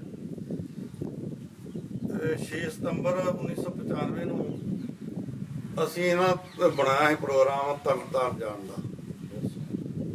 ਤਰਨਤਾਰਨ ਸਾਡੇ ਨਾਲ ਇੱਥੇ ਸੋਸਾਇਟੀ ਦਾ ਝਗੜਾ ਸੀ, ਉਹਦੇ ਬਾਰੇ ਅਸੀਂ ਜਾਣਾ ਸੀ। ਤੇ ਇੱਕ ਇੰਸਪੈਕਟਰ ਵੀ ਸਾਡੇ ਕੋਲ ਜਸਵੰਤ ਸਿੰਘ ਖਾਲੜੇ ਦੀ ਕੋਠੀ 'ਚ ਆ ਕੇ ਬੈਠਾ ਸੀ, ਬਲਜੀਤ ਸਿੰਘ ਗੰਡੀਵਿੰਡ ਦਾ। ਤੇ ਅਸੀਂ ਪ੍ਰੋਗਰਾਮ ਬਣਾਇਆ ਵੀ ਸਵੇਰੇ ਆਪਾਂ ਤਰਨਤਾਰਨ ਜਾਣਾ, ਉੱਥੇ ਅਸੀਂ ਸੋਸਾਇਟੀ ਦੇ ਸੰਬੰਧ ਦੇ ਵਿੱਚ ਨਾ ਜਾਣਾ ਹੈ, ਉੱਥੇ AR ਨੂੰ ਮਿਲਣਾ ਹੈ। ਇੰਸਪੈਕਟਰ ਕੀ ਪੁਲਿਸ ਦਾ ਜਾਂ ਬੈਂਕ? ਨਹੀਂ, ਇੰਸਪੈਕਟਰ ਦਾ ਸੋਸਾਇਟੀਆਂ ਦਾ। ਤੇ ਉਹ ਸਾਨੂੰ ਜਸਵੰਤ ਸਿੰਘ ਖਾਲੜੇ ਕਹਿਣ ਲੱਗਾ ਵੀ ਇਸ ਤਰ੍ਹਾਂ ਸਿਆ ਮੇਰਾ ਪ੍ਰੋਗਰਾਮ ਬਦਲ ਗਿਆ ਤੇ ਤੂੰ ਖਾਲੜੇ ਚਲ ਜਾ, ਆ ਮੇਰਾ ਸਕੂਟਰ ਹੈ ਇਹ ਤੁਸੀਂ ਲੈ ਜਾਓ, ਤੂੰ ਤੇ ਬਲਜੀਤ ਸਿੰਘ ਤੇ ਤੁਸੀਂ ਖਾਲੜੇ ਚਲ ਜਾਓ, ਮੈਂ ਤੇ ਲਾਪਤਾ ਬੀਬੀਆਂ ਦੀ ਰਿਪੋਰਟ ਕੱਟਣੀ ਆ। ਅਜਨਾਲੇ ਏਰੀਏ ਦੀਆਂ ਜਿਹੜੀਆਂ ਬੀਬੀਆਂ ਪੁਲਿਸ ਨੇ ਲਾਪਤਾ ਕੀਤੀਆਂ ਉਹਨਾਂ ਦੇ ਮੈਂ ਇੰਡੀਅਨ ਐਕਸਪ੍ਰੈਸ ਦੇ ਪੱਤਰਕਾਰ ਨੂੰ ਟਾਈਮ ਦਿੱਤਾ ਤੇ ਉਹ ਮੈਂ ਰਿਪੋਰਟ ਕੱਢਣ ਜਾਣਾ ਸੀ ਲਾਪਤਾ ਬੀਬੀਆਂ ਬਾਰੇ। ਤੇ ਇਹ ਕਰਕੇ ਉਹਨੇ ਸਾਨੂੰ ਆਪਦਾ ਹੀ ਜਿਹੜਾ ਉਹ ਸਕੂਟਰ ਆ ਉਹ ਦਿੱਤਾ। ਅਸੀਂ ਖਾਲੜੇ ਆ ਗਏ ਤੇ ਸਾਡੇ ਤੋਂ ਮਗਰੋਂ ਜਦੋਂ ਅਸੀਂ ਘਰੋਂ ਚਲੇ ਗਏ ਆ ਤੇ ਪਰਮਜੀਤ ਇਹ ਜਸਵੰਤ ਸਿੰਘ ਦੀ ਪਤਨੀ ਉਹ ਚਲੇ ਗਈ ਆ ਯੂਨੀਵਰਸਿਟੀ, ਉਹ ਲਾਇਬ੍ਰੇਰੀ 'ਚ ਕੰਮ ਕਰਦੇ ਸੀ। ਤੇ ਜਸਵੰਤ ਸਿੰਘ ਉਸ ਟਾਈਮ ਜਦੋਂ ਅਸੀਂ ਘਰੋਂ ਗਏ ਆ ਉਦੋਂ ਉਹ ਕਾਰ ਆਪਦੀ ਧੋ ਰਿਹਾ ਸੀ। ਉਹ ਘਰ ਵਾਲੇ ਟਰੈਕ ਸੂਟ ਉਹਨੇ ਪਾਇਆ ਸੀ, ਸਾਫਾ ਸਿਰ ਤੇ ਸੀ, ਤੇ ਉਹ ਗੱਡੀ ਧੋਣ ਡਿਆ ਸੀ ਪੈਪ ਦੇ ਨਾਲ। ਤੇ ਜਦੋਂ ਅਸੀਂ ਚਲੇ ਗਏ ਮਗਰੋਂ ਪਰਮਜੀਤ ਵੀ ਯੂਨੀਵਰਸਿਟੀ ਚਲੇ ਗਈ ਤੇ ਫਿਰ ਪੁਲਿਸ ਜਿਹੜੀ ਆ ਉਹ ਉਹਨੂੰ ਆ ਕੇ ਚੁੱਕ ਕੇ ਲੈ ਗਈ, ਕਿਉਂਕਿ ਉਦੋਂ ਜਿਹੜਾ ਰਾਜੀਵ ਸੀ, ਰਾਜੀਵ ਜਿਹੜਾ ਜਸਵੰਤ ਸਿੰਘ ਖਾਲੜਾ ਕੇਸ ਦਾ ਗਵਾਹ ਬਣਿਆ, ਉਹ ਵੀ ਉੱਥੇ ਮੌਕੇ ਤੇ ਆ ਗਿਆ, ਹਾਜ਼ਰ ਸੀ। ਉਹਨੇ ਆ ਕੇ ਵੇਖਿਆ ਤੇ ਗੁਆਂਢੀਆਂ ਨੇ ਦੱਸਿਆ ਵੀ ਇਸ ਤਰ੍ਹਾਂ ਜਿਹੜੀ ਪੁਲਿਸ ਹੈ ਉਹ ਜਸਵੰਤ ਸਿੰਘ ਖਾਲੜੇ ਨੂੰ ਚੁੱਕ ਕੇ ਲੈ ਗਈ ਆ। ਤੇ ਉਹਨੇ ਕਿਹਾ ਵੀ ਕੀ ਹੋਇਆ? ਜਸਵੰਤ ਸਿੰਘ ਖਾਲੜਾ ਕਹਿੰਦਾ ਉਹਨੂੰ ਅੱਗੇ ਕੋਈ ਪੁਲਿਸ ਨਾਲ ਉਹਦੀ ਗੱਲਬਾਤ ਹੋਈ, ਉਹਨਾਂ ਉਹਨੂੰ ਕੋਈ ਕਾਗਜ਼ ਵਿਖਾਇਆ, ਜਸਵੰਤ ਨੂੰ ਕੋਈ ਕਾਗਜ਼ ਵਿਖਾਇਆ, ਕਿਉਂਕਿ ਜਸਵੰਤ ਸਿੰਘ ਖਾਲੜਾ ਉਸ ਟਾਈਮ ਤਾਂ ਅੜਿਆ ਹੋਊਗਾ ਵੀ ਮੇਰੇ ਕਿਹੜੇ ਵਾਰੰਟ ਆ, ਮੈਨੂੰ ਦੱਸੋ ਮੈਨੂੰ ਕਾਹਦੇ 'ਚ ਲੈ ਕੇ ਚੱਲੇ ਜੀ। ਤੇ ਉਹਨਾਂ ਫਿਰ ਕੋਈ ਜਾਲੀ ਹੋ ਸਕਦਾ ਵਾਰੰਟ ਵੀ ਬਣਾਇਆ ਹੋਵੇ, ਚੁੱਕਿਆ ਤਾਂ ਉਹਨਾਂ 2 ਨੰਬਰ 'ਚ ਸੀ, ਕਾਨੂੰਨ ਤੇ ਚੁੱਕਿਆ ਨਹੀਂ। ਤੇ ਉਹਨਾਂ ਕੋਈ ਬਣਾਇਆ ਹੋਇਆ ਕਾਜ ਕੂਚ ਵੀ ਜਸਵੰਤ ਹੈ ਬੰਦਾ, ਤੇ ਉਹਨੇ ਅੱਗੋਂ ਛੇਤੀ ਕਿਤਿਆਂ ਮਤਲਬ ਆਉਣਾ ਨਹੀਂ ਰੋਕ, ਤੇ ਉਹਨਾਂ ਨੇ ਕੋਈ ਨਾ ਕੋਈ ਇਹੋ ਜਿਹਾ ਜਲਦੀ ਵੰਡ ਵੁੰਡ ਜਿਹਾ ਬਣਾਤਾ ਤੇ ਜਸਵੰਤ ਸਿੰਘ ਖਾਲੜਾ ਗੱਡੀ 'ਚ ਬਹਿ ਗਿਆ। ਤੇ ਅਗਲੇ ਬੰਨੇ ਕਾਰ ਸੀ ਤੇ ਪਿਛਲੇ ਬੰਨੇ ਜਿਹੜੀ ਆ ਉਹ ਪੁਲਿਸ ਸੀ, ਤੇ ਉਹਨੂੰ ਲੈ ਕੇ ਘਰੋਂ ਲਾਪਤਾ ਕਰਤਾ। ਹਾਂਜੀ ਸਤਨਾਮ ਸਿੰਘ ਜੀ, ਤੁਹਾਡਾ ਬਹੁਤ ਬਹੁਤ ਧੰਨਵਾਦ। ਤੁਸੀਂ ਜਿਹੜਾ ਸਾਰਾ ਜੋ ਸਮਾਂ ਉਹਨਾਂ ਦੇ ਨਾਲ ਬਤਾਇਆ, ਜੋ ਕੁਝ ਤੁਸੀਂ ਕਰਦੇ ਰਹੇ ਜਾਂ ਜੋ ਕੁਝ ਵੀ ਹੋਇਆ ਉਹਦੇ ਬਾਰੇ ਚਾਨਣਾ ਪਾਇਆ ਵਾ। ਅਖੀਰ ਦੇ ਵਿੱਚ ਤੁਸੀਂ ਜਸਵੰਤ ਸਿੰਘ ਖਾਲੜਾ ਦੀ ਸ਼ਖਸੀਅਤ ਬਾਰੇ ਕੁਝ ਕਹਿਣਾ ਚਾਹੋ ਤੇ ਉਹ ਜ਼ਰੂਰ ਕਰੋ। ਜਸਵੰਤ ਸਿੰਘ ਖਾਲੜਾ ਦੀ ਸ਼ਖਸੀਅਤ ਸ਼ੁਰੂ ਤੋਂ ਹੀ ਮੈਂ ਪਹਿਲਾਂ ਵੀ ਤੁਹਾਨੂੰ ਦੱਸਿਆ ਸੀ ਵੀ ਉਹ ਸ਼ੁਰੂ ਤੋਂ ਹੀ ਬੜਾ ਗੰਭੀਰ ਸੀ ਤੇ ਉਹਦੇ ਵਿਚਾਰ ਬੜੇ ਅਗਾਂਹ-ਵਧੂ ਸੀ। ਉਹ ਆਪਣੇ ਸਮਾਜ ਨੂੰ ਬਦਲਣ ਵਾਸਤੇ, ਲੋਕਾਂ ਦੀ ਤਕਦੀਰ ਨੂੰ, ਲੋਕਾਂ ਦੀ ਜ਼ਿੰਦਗੀ ਜਦੋਂ ਵਹਿੰਦਾ ਹੈ ਨਾ, ਉਹਦੇ ਮਨ ਦੇ ਵਿੱਚ ਬੜੇ ਵਲਵਲੇ ਸੀ ਤੇ ਵੀ ਸਮਾਜ ਜਿਹੜਾ ਹੈ ਇਹਨੂੰ ਬਦਲਿਆ ਜਾਵੇ, ਇੱਥੇ ਲੋਕ ਆਪਣੀ ਅਮਨ ਚੈਨ ਦੀ ਜ਼ਿੰਦਗੀ ਜਿਉਣ ਤੇ ਲੋਕਾਂ ਦੀ ਖੁਸ਼ਹਾਲੀ ਹੋਵੇ। ਕਿਉਂਕਿ ਉਦੋਂ ਪਹਿਲੀ ਵਿਚਾਰਧਾਰਾ ਅਨੁਸਾਰ ਤੇ ਇਹ ਵੀ ਇੱਕ ਜਿਹੜਾ ਲੁੱਟ ਖਸੁੱਟ ਵਾਲੀ ਜਮਾਤ ਹੈ, ਜਿਹੜੀ ਕਿਰਤੀਆਂ ਦੇ ਉੱਤੇ ਇਹ ਕੰਮ ਕਰਨ ਵਾਲੀ ਜਮਾਤ ਜਿਹੜੀ ਹੈ, ਇਹਨਾਂ ਦੇ ਵਿੱਚ ਵਖਰੇਵਾਂ ਤੇ ਦੂਰ ਹੋਣਾ ਚਾਹੀਦਾ। ਸਾਰਾ ਸਮਾਜ ਜਿਹੜਾ ਇੱਕੋ ਜਿਹਾ ਹੋਵੇ, ਸਾਰਿਆਂ ਦੇ ਇੱਕੋ ਜਿਹੇ ਹੱਕ ਹੋਣ। ਤੇ ਮਗਰੋਂ ਆ ਕੇ ਉਹ ਇਸ ਗੱਲ ਦਾ ਮਦਈ ਬਣ ਗਿਆ ਸੀ ਕਿ ਸਾਨੂੰ ਆਪਣਾ ਜਿਹੜਾ ਉਹ ਘਰ ਬਣਾਉਣਾ ਚਾਹੀਦਾ। ਇੱਕ ਵਾਰੀ ਦੀ ਗੱਲ ਹੈ ਵੀ ਅਸੀਂ ਘਰ ਬੈਠੇ ਹਾਂ, ਜਸਵੰਤ ਸਿੰਘ ਖਾਲੜਾ ਇੱਕ ਨਕਸ਼ਾ ਲੈ ਕੇ ਬੈਠਾ ਸੀ ਤੇ ਮੈਂ ਵੀ ਘਰੇ ਆ ਗਿਆ। ਮੈਂ ਕਿਹਾ ਵੀ ਜਸਵੰਤ ਸਿੰਘ ਆਹ ਕਿਹੜਾ ਨਕਸ਼ਾ? ਕਹਿੰਦਾ ਮੈਂ ਇਹ ਵੇਖ ਡਿਆ ਹੈ ਵੀ ਦੁਨੀਆ ਦੇ ਵਿੱਚ ਵੀ ਕਿੱਡੇ ਕਿੱਡੇ ਆ ਮੁਲਕ ਜਿਹੜੇ ਬਣੇ ਹੋਏ ਆ। ਤੇ ਉਹਨੇ ਮੈਨੂੰ ਦੱਸਿਆ ਵੀ ਆਹ ਵੇਖ, ਕਹਿੰਦਾ ਆਹ ਦੇਸ਼ ਜਿਹੜਾ ਬਿਲਕੁਲ ਛੋਟਾ ਆ, ਪੰਜਾਬ ਨੂੰ ਕਈ ਹਿੱਸੇ ਛੋਟਾ। ਤੇ ਕਈ ਵਾਰੀ ਕਹਿ ਦਿੰਦੇ ਆ ਪੰਜਾਬ ਛੋਟਾ ਵੀ ਇਹ ਦੇਸ਼ ਨਹੀਂ ਬਣ ਸਕਦਾ ਇਹਦਾ। ਤੇ ਉਹਨੇ ਕਿਹਾ ਵੀ ਨਿੱਕੇ ਨਿੱਕੇ ਦੇਸ਼ ਹੋਣ ਚਾਹੇ ਆ, ਤੇ ਯਾਰ ਆ ਵੇ ਕਿੱਡਾ ਵੱਡਾ ਵੀ ਆਪਣਾ ਜਿਹੜਾ ਵਧੀਆ ਦੇਸ਼ ਜਿਹੜਾ ਉਹ ਬਣ ਸਕਦਾ, ਸਿੱਖਾਂ ਦਾ ਰਾਜ ਕਾਇਮ ਹੋ ਸਕਦਾ। ਸੋ ਇਹ ਚੀਜ਼ਾਂ ਜਿਹੜੀਆਂ ਸਰਦਾਰ ਜਸਵੰਤ ਸਿੰਘ ਖਾਲੜਾ ਦੀਆਂ ਆਪਣੀ ਕੌਮ ਦੇ ਪ੍ਰਤੀ ਜਾਂ ਸਿੱਖ ਕੌਮ ਦੇ ਉਸ ਕੌਮੀ ਘਰ ਦੇ ਪ੍ਰਤੀ ਸੀਗੀਆਂ। ਇਹ ਇੱਕ ਜਦੋਂ ਮੈਂ ਇੱਥੇ 1995 ਤੋਂ ਬਾਅਦ ਇਸ ਇਲਾਕੇ ਦੇ ਵਿੱਚ ਫਿਰਿਆ, ਮੈਨੂੰ ਹੈਰਾਨੀ ਹੁੰਦੀ ਆ ਵੀ ਜੋ ਕੋਈ ਭੱਠਾ ਮਜ਼ਦੂਰ, ਭਾਵੇਂ ਪੱਲੇਦਾਰਾ ਯੂਨੀਅਨ, ਭਾਵੇਂ ਬਿਜਲੀ ਮੁਲਾਜ਼ਮ, ਭਾਵੇਂ ਜਿਹੜੇ ਬੇਰੁਜ਼ਗਾਰ ਅਧਿਆਪਕ, ਉਹ ਸਾਰੇ ਹੀ ਇਹੋ ਗੱਲ ਕਹਿੰਦੇ ਹੁੰਦੇ ਸੀ ਜੀ ਸਾਨੂੰ ਉਹਨਾਂ ਨੇ ਲਾਮਬੰਦ ਕੀਤਾ। ਇੱਕ ਬੰਦੇ ਨੇ ਇੰਨੇ ਕੰਮ ਕਰਨੇ ਸਾਰੇ ਪਾਸੇ, ਇਹ ਕਿੱਦਾਂ ਸੀਗੇ? ਮੈਂ ਤੁਹਾਨੂੰ ਅੱਗੇ ਵੀ ਬੇਨਤੀ ਕੀਤੀ ਸੀ ਕਿ ਉਹਦੇ ਵਿੱਚ ਨਾ ਮਨੁੱਖਤਾ ਦਾ ਦਰਦ ਸੀ। ਤੇ ਉਹ ਇੱਥੇ ਸਾਡੇ ਖਾਲੜਾ ਮੰਡੀ ਦੇ ਵਿੱਚ ਨਾ ਜਿਹੜੇ ਮਜ਼ਦੂਰ ਸੀ ਜਾਂ ਜਿਹਨੂੰ ਪੱਲੇਦਾਰ ਕਹਿ ਦਿੰਦੇ ਆ, ਉਹ ਜਿਹੜਾ ਥੱਲੇ ਵਾਲਾ ਕਿਸਾਨ ਜਦੋਂ ਵੇਚ ਜਾਂਦਾ ਆਪਣਾ ਫਸਲ, ਇਹ ਥੱਲੇ ਵਾਲਾ ਜਿਹੜਾ ਫੜ ਹੁੰਦਾ ਉਹਦੇ ਵਿੱਚ ਅੱਧ ਹੁੰਦਾ ਸੀ ਆੜ੍ਹਤੀਏ ਦਾ, ਅੱਧ ਹੁੰਦਾ ਸੀ ਮਜ਼ਦੂਰ ਦਾ, ਪੱਲੇਦਾਰ ਦਾ।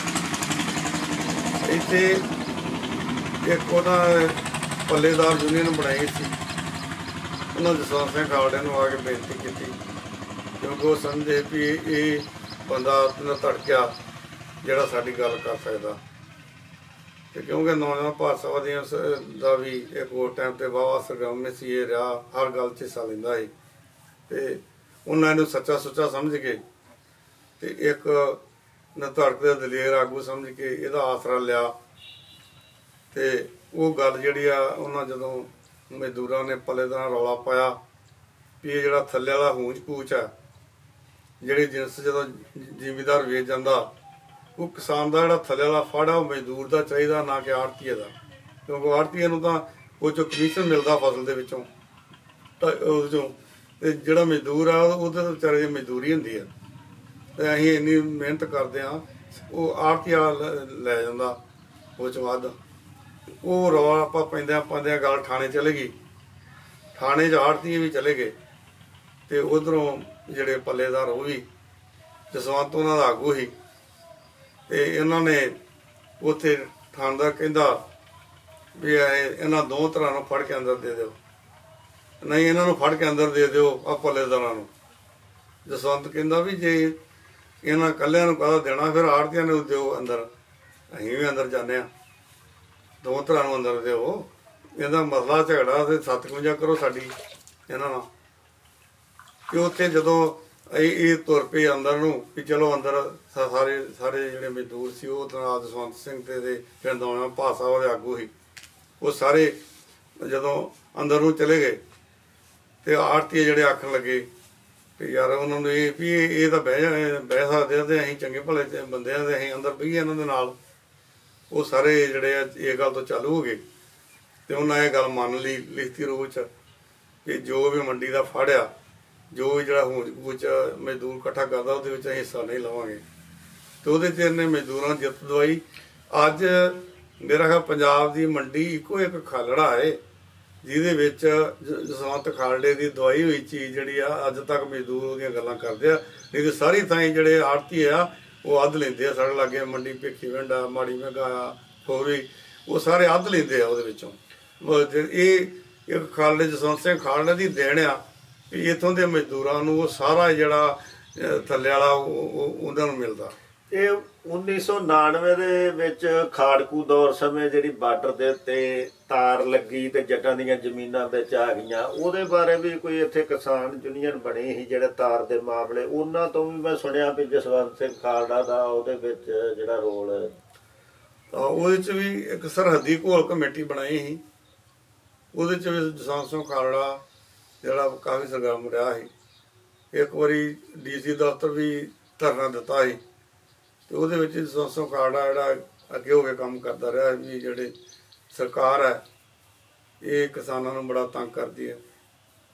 ਇਹ ਇੱਕ ਜ਼ਮੀਨਾਂ ਜਿਹੜੇ ਤਾਰਾਂ ਤੋਂ ਅਗਲੇ ਬੰਨੇ ਜਿਹੜੇ ਕਿਸਾਨ ਆ ਉਹਨਾਂ ਨੂੰ ਆਪਣੀਆਂ ਜ਼ਮੀਨਾਂ ਦੇ ਮਾਲਕ ਹੋਣ ਦੇ ਬਾਵਜੂਦ ਵੀ ਉਹਨਾਂ ਦੀ ਜ਼ਮੀਨਾਂ 'ਚ ਨਹੀਂ ਜਾਣ ਦਿੱਤਾ ਜਾਂਦਾ।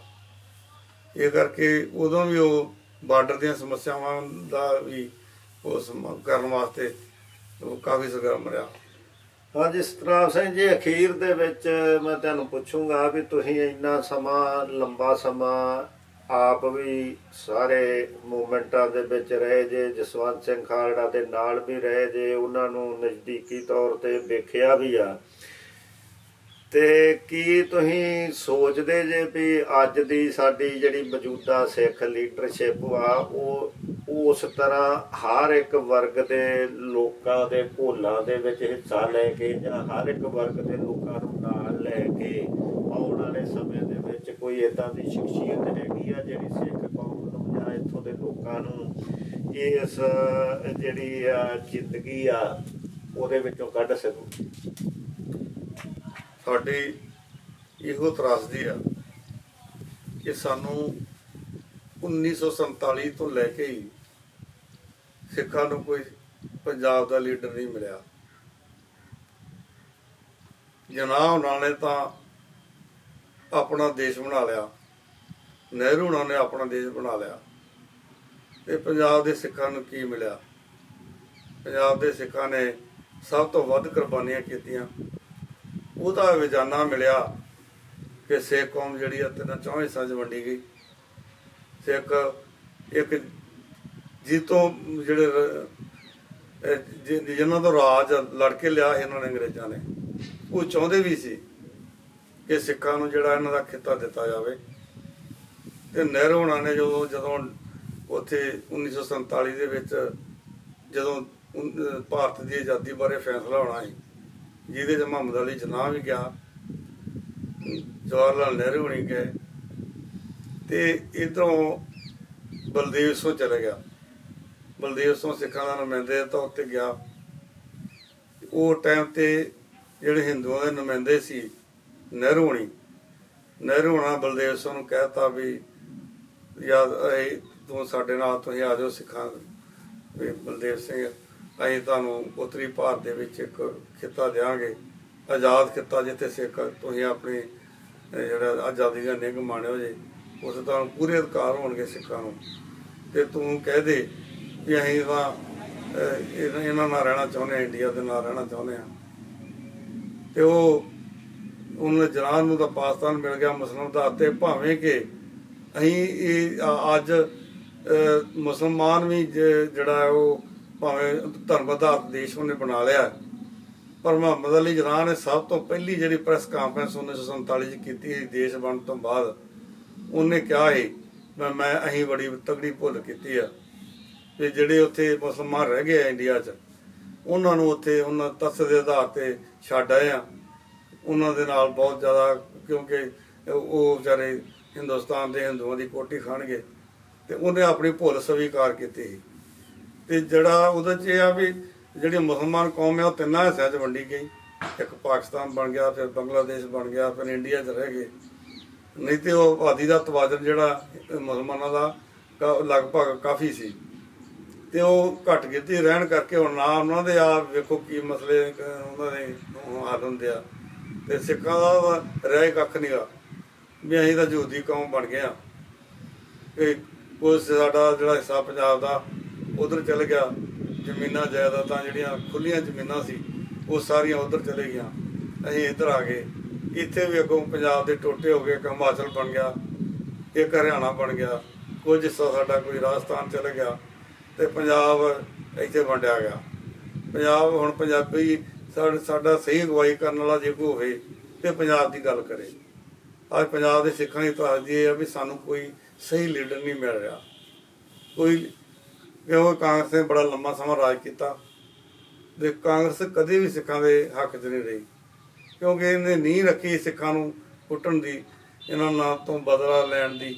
ਜਿਹੜੀ 1947 ਦੇ ਵਿੱਚ ਸਾਨੂੰ ਜੋ ਘਾਟਾ ਪਿਆ ਵੀ ਅਸੀਂ ਆਪਣਾ ਦੇਸ਼ ਨਹੀਂ ਲੈ ਸਕੇ, ਅਸੀਂ ਆਪਣੀ ਗੱਲ ਨਹੀਂ ਕਰ ਸਕੇ ਕੋਈ, ਉਦੋਂ ਬਾਅਦ ਉਹਨਾਂ ਨੂੰ ਫਿਰ 1984 ਦੇ ਵਿੱਚ ਸਬਕ ਸਿਖਾਇਆ। 1984 ਦੇ ਵਿੱਚ ਸਾਨੂੰ ਫਿਰ ਘੇਟ ਪੁੱਟ ਪਈ, ਸਾਡੇ ਧਰਮ ਤੇ ਅਟੈਕ ਹੋਇਆ, ਅਕਾਲ ਤਖ਼ਤ ਢਾਇਆ ਗਿਆ, ਉਹਨਾਂ ਅਹਿਸਾਸ ਕਰਾਇਆ। ਤੇ ਹੁਣ ਸਾਨੂੰ ਇਹ ਚਾਹੀਦਾ ਵੀ ਜਿਹੜਾ ਕੋਈ ਪੰਜਾਬ ਦੇ ਮਸਲੇ ਨੇ, ਪੰਜਾਬ ਦੀ ਅੱਜ ਦਾ ਜਿਹੜੀ ਪੰਜਾਬ ਦੀ ਨੌਜਵਾਨ ਤਾਂ ਸਾਰੇ ਜਿਹੜੇ ਆ ਉਹ ਬਾਹਰਲੇ ਦੇਸ਼ਾਂ ਨੂੰ ਤੁਰੇ ਜਾਂਦੇ ਆ। ਕੋਈ ਵੀ ਪੰਜਾਬ ਦਾ ਨੌਜਵਾਨ ਜਿਹੜਾ ਉਹ ਇੱਥੇ ਰਹਿ ਖੁਸ਼ ਨਹੀਂ, ਕਿਉਂਕਿ ਇਸੇ ਪੰਜਾਬ ਦਾ ਭਵਿੱਖ ਹੀ ਨਹੀਂ ਹੈਗਾ ਕੋਈ, ਇੱਥੇ ਕੋਈ ਵੀ ਨੌਜਵਾਨ ਰਹਿਣਾ ਨਹੀਂ ਚਾਹੁੰਦਾ। ਅਸੀਂ ਫਿਰ ਦੁਬਾਰਾ ਸਾਡੀ ਹਾਲਤ ਜਿਹੜੀ ਉਹ ਦੂਜੀ ਬਣ ਗਈ ਆ ਵੀ ਘੁੱਗ ਵਸਦਾ ਪੰਜਾਬ ਜਿਹੜਾ ਉਹ ਫਿਰ ਉਜੜਦਾ ਜਾ ਰਿਹਾ। ਸਾਨੂੰ ਹੁਣ ਫਿਰ ਕੋਈ ਜਸਵੰਤ ਸਿੰਘ ਖਾਲੜੇ ਵਰਗਾ ਸੁਹਿਰਦ ਲੀਡਰ ਚਾਹੀਦਾ ਜਿਹੜਾ ਸਾਡੀ ਸਹੀ ਅਗਵਾਈ ਕਰ ਸਕੇ, ਪਰ ਇੱਥੇ ਸਾਨੂੰ ਕੁਛ ਨਜ਼ਰ ਨਹੀਂ ਆਉਂਦਾ। ਹਾਂਜੀ ਸਤਨਾਮ ਸਿੰਘ ਜੀ, ਤੁਹਾਡਾ ਬਹੁਤ ਬਹੁਤ ਧੰਨਵਾਦ।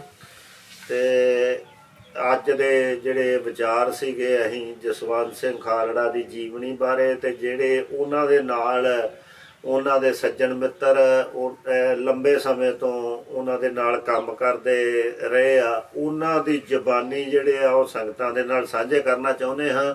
ਇਸ ਕਰਕੇ ਸਰਦਾਰ ਸਤਨਾਮ ਸਿੰਘ ਦਾ ਅਸੀਂ ਬਹੁਤ ਬਹੁਤ ਧੰਨਵਾਦ ਕਰਦੇ ਹਾਂ ਵੀ ਜਿਨ੍ਹਾਂ ਨੇ ਜਿੰਨਾ ਵਕਤ ਸਰਦਾਰ ਜਸਵੰਤ ਸਿੰਘ ਖਾਲੜਾ ਦੇ ਨਾਲ ਬਿਤਾਇਆ, ਉਹਨਾਂ ਦੀ ਜ਼ਿੰਦਗੀ ਬਾਰੇ, ਉਹਨਾਂ ਦੇ ਕੀਤੇ ਕੰਮਾਂ ਬਾਰੇ ਉਹਦੇ ਤੇ ਚਾਨਣਾ ਪਾਇਆ ਵਾ। ਸਤਨਾਮ ਸਿੰਘ ਜੀ ਤੁਹਾਡਾ ਬਹੁਤ ਬਹੁਤ ਧੰਨਵਾਦ। ਵਾਹਿਗੁਰੂ ਜੀ ਕਾ ਖਾਲਸਾ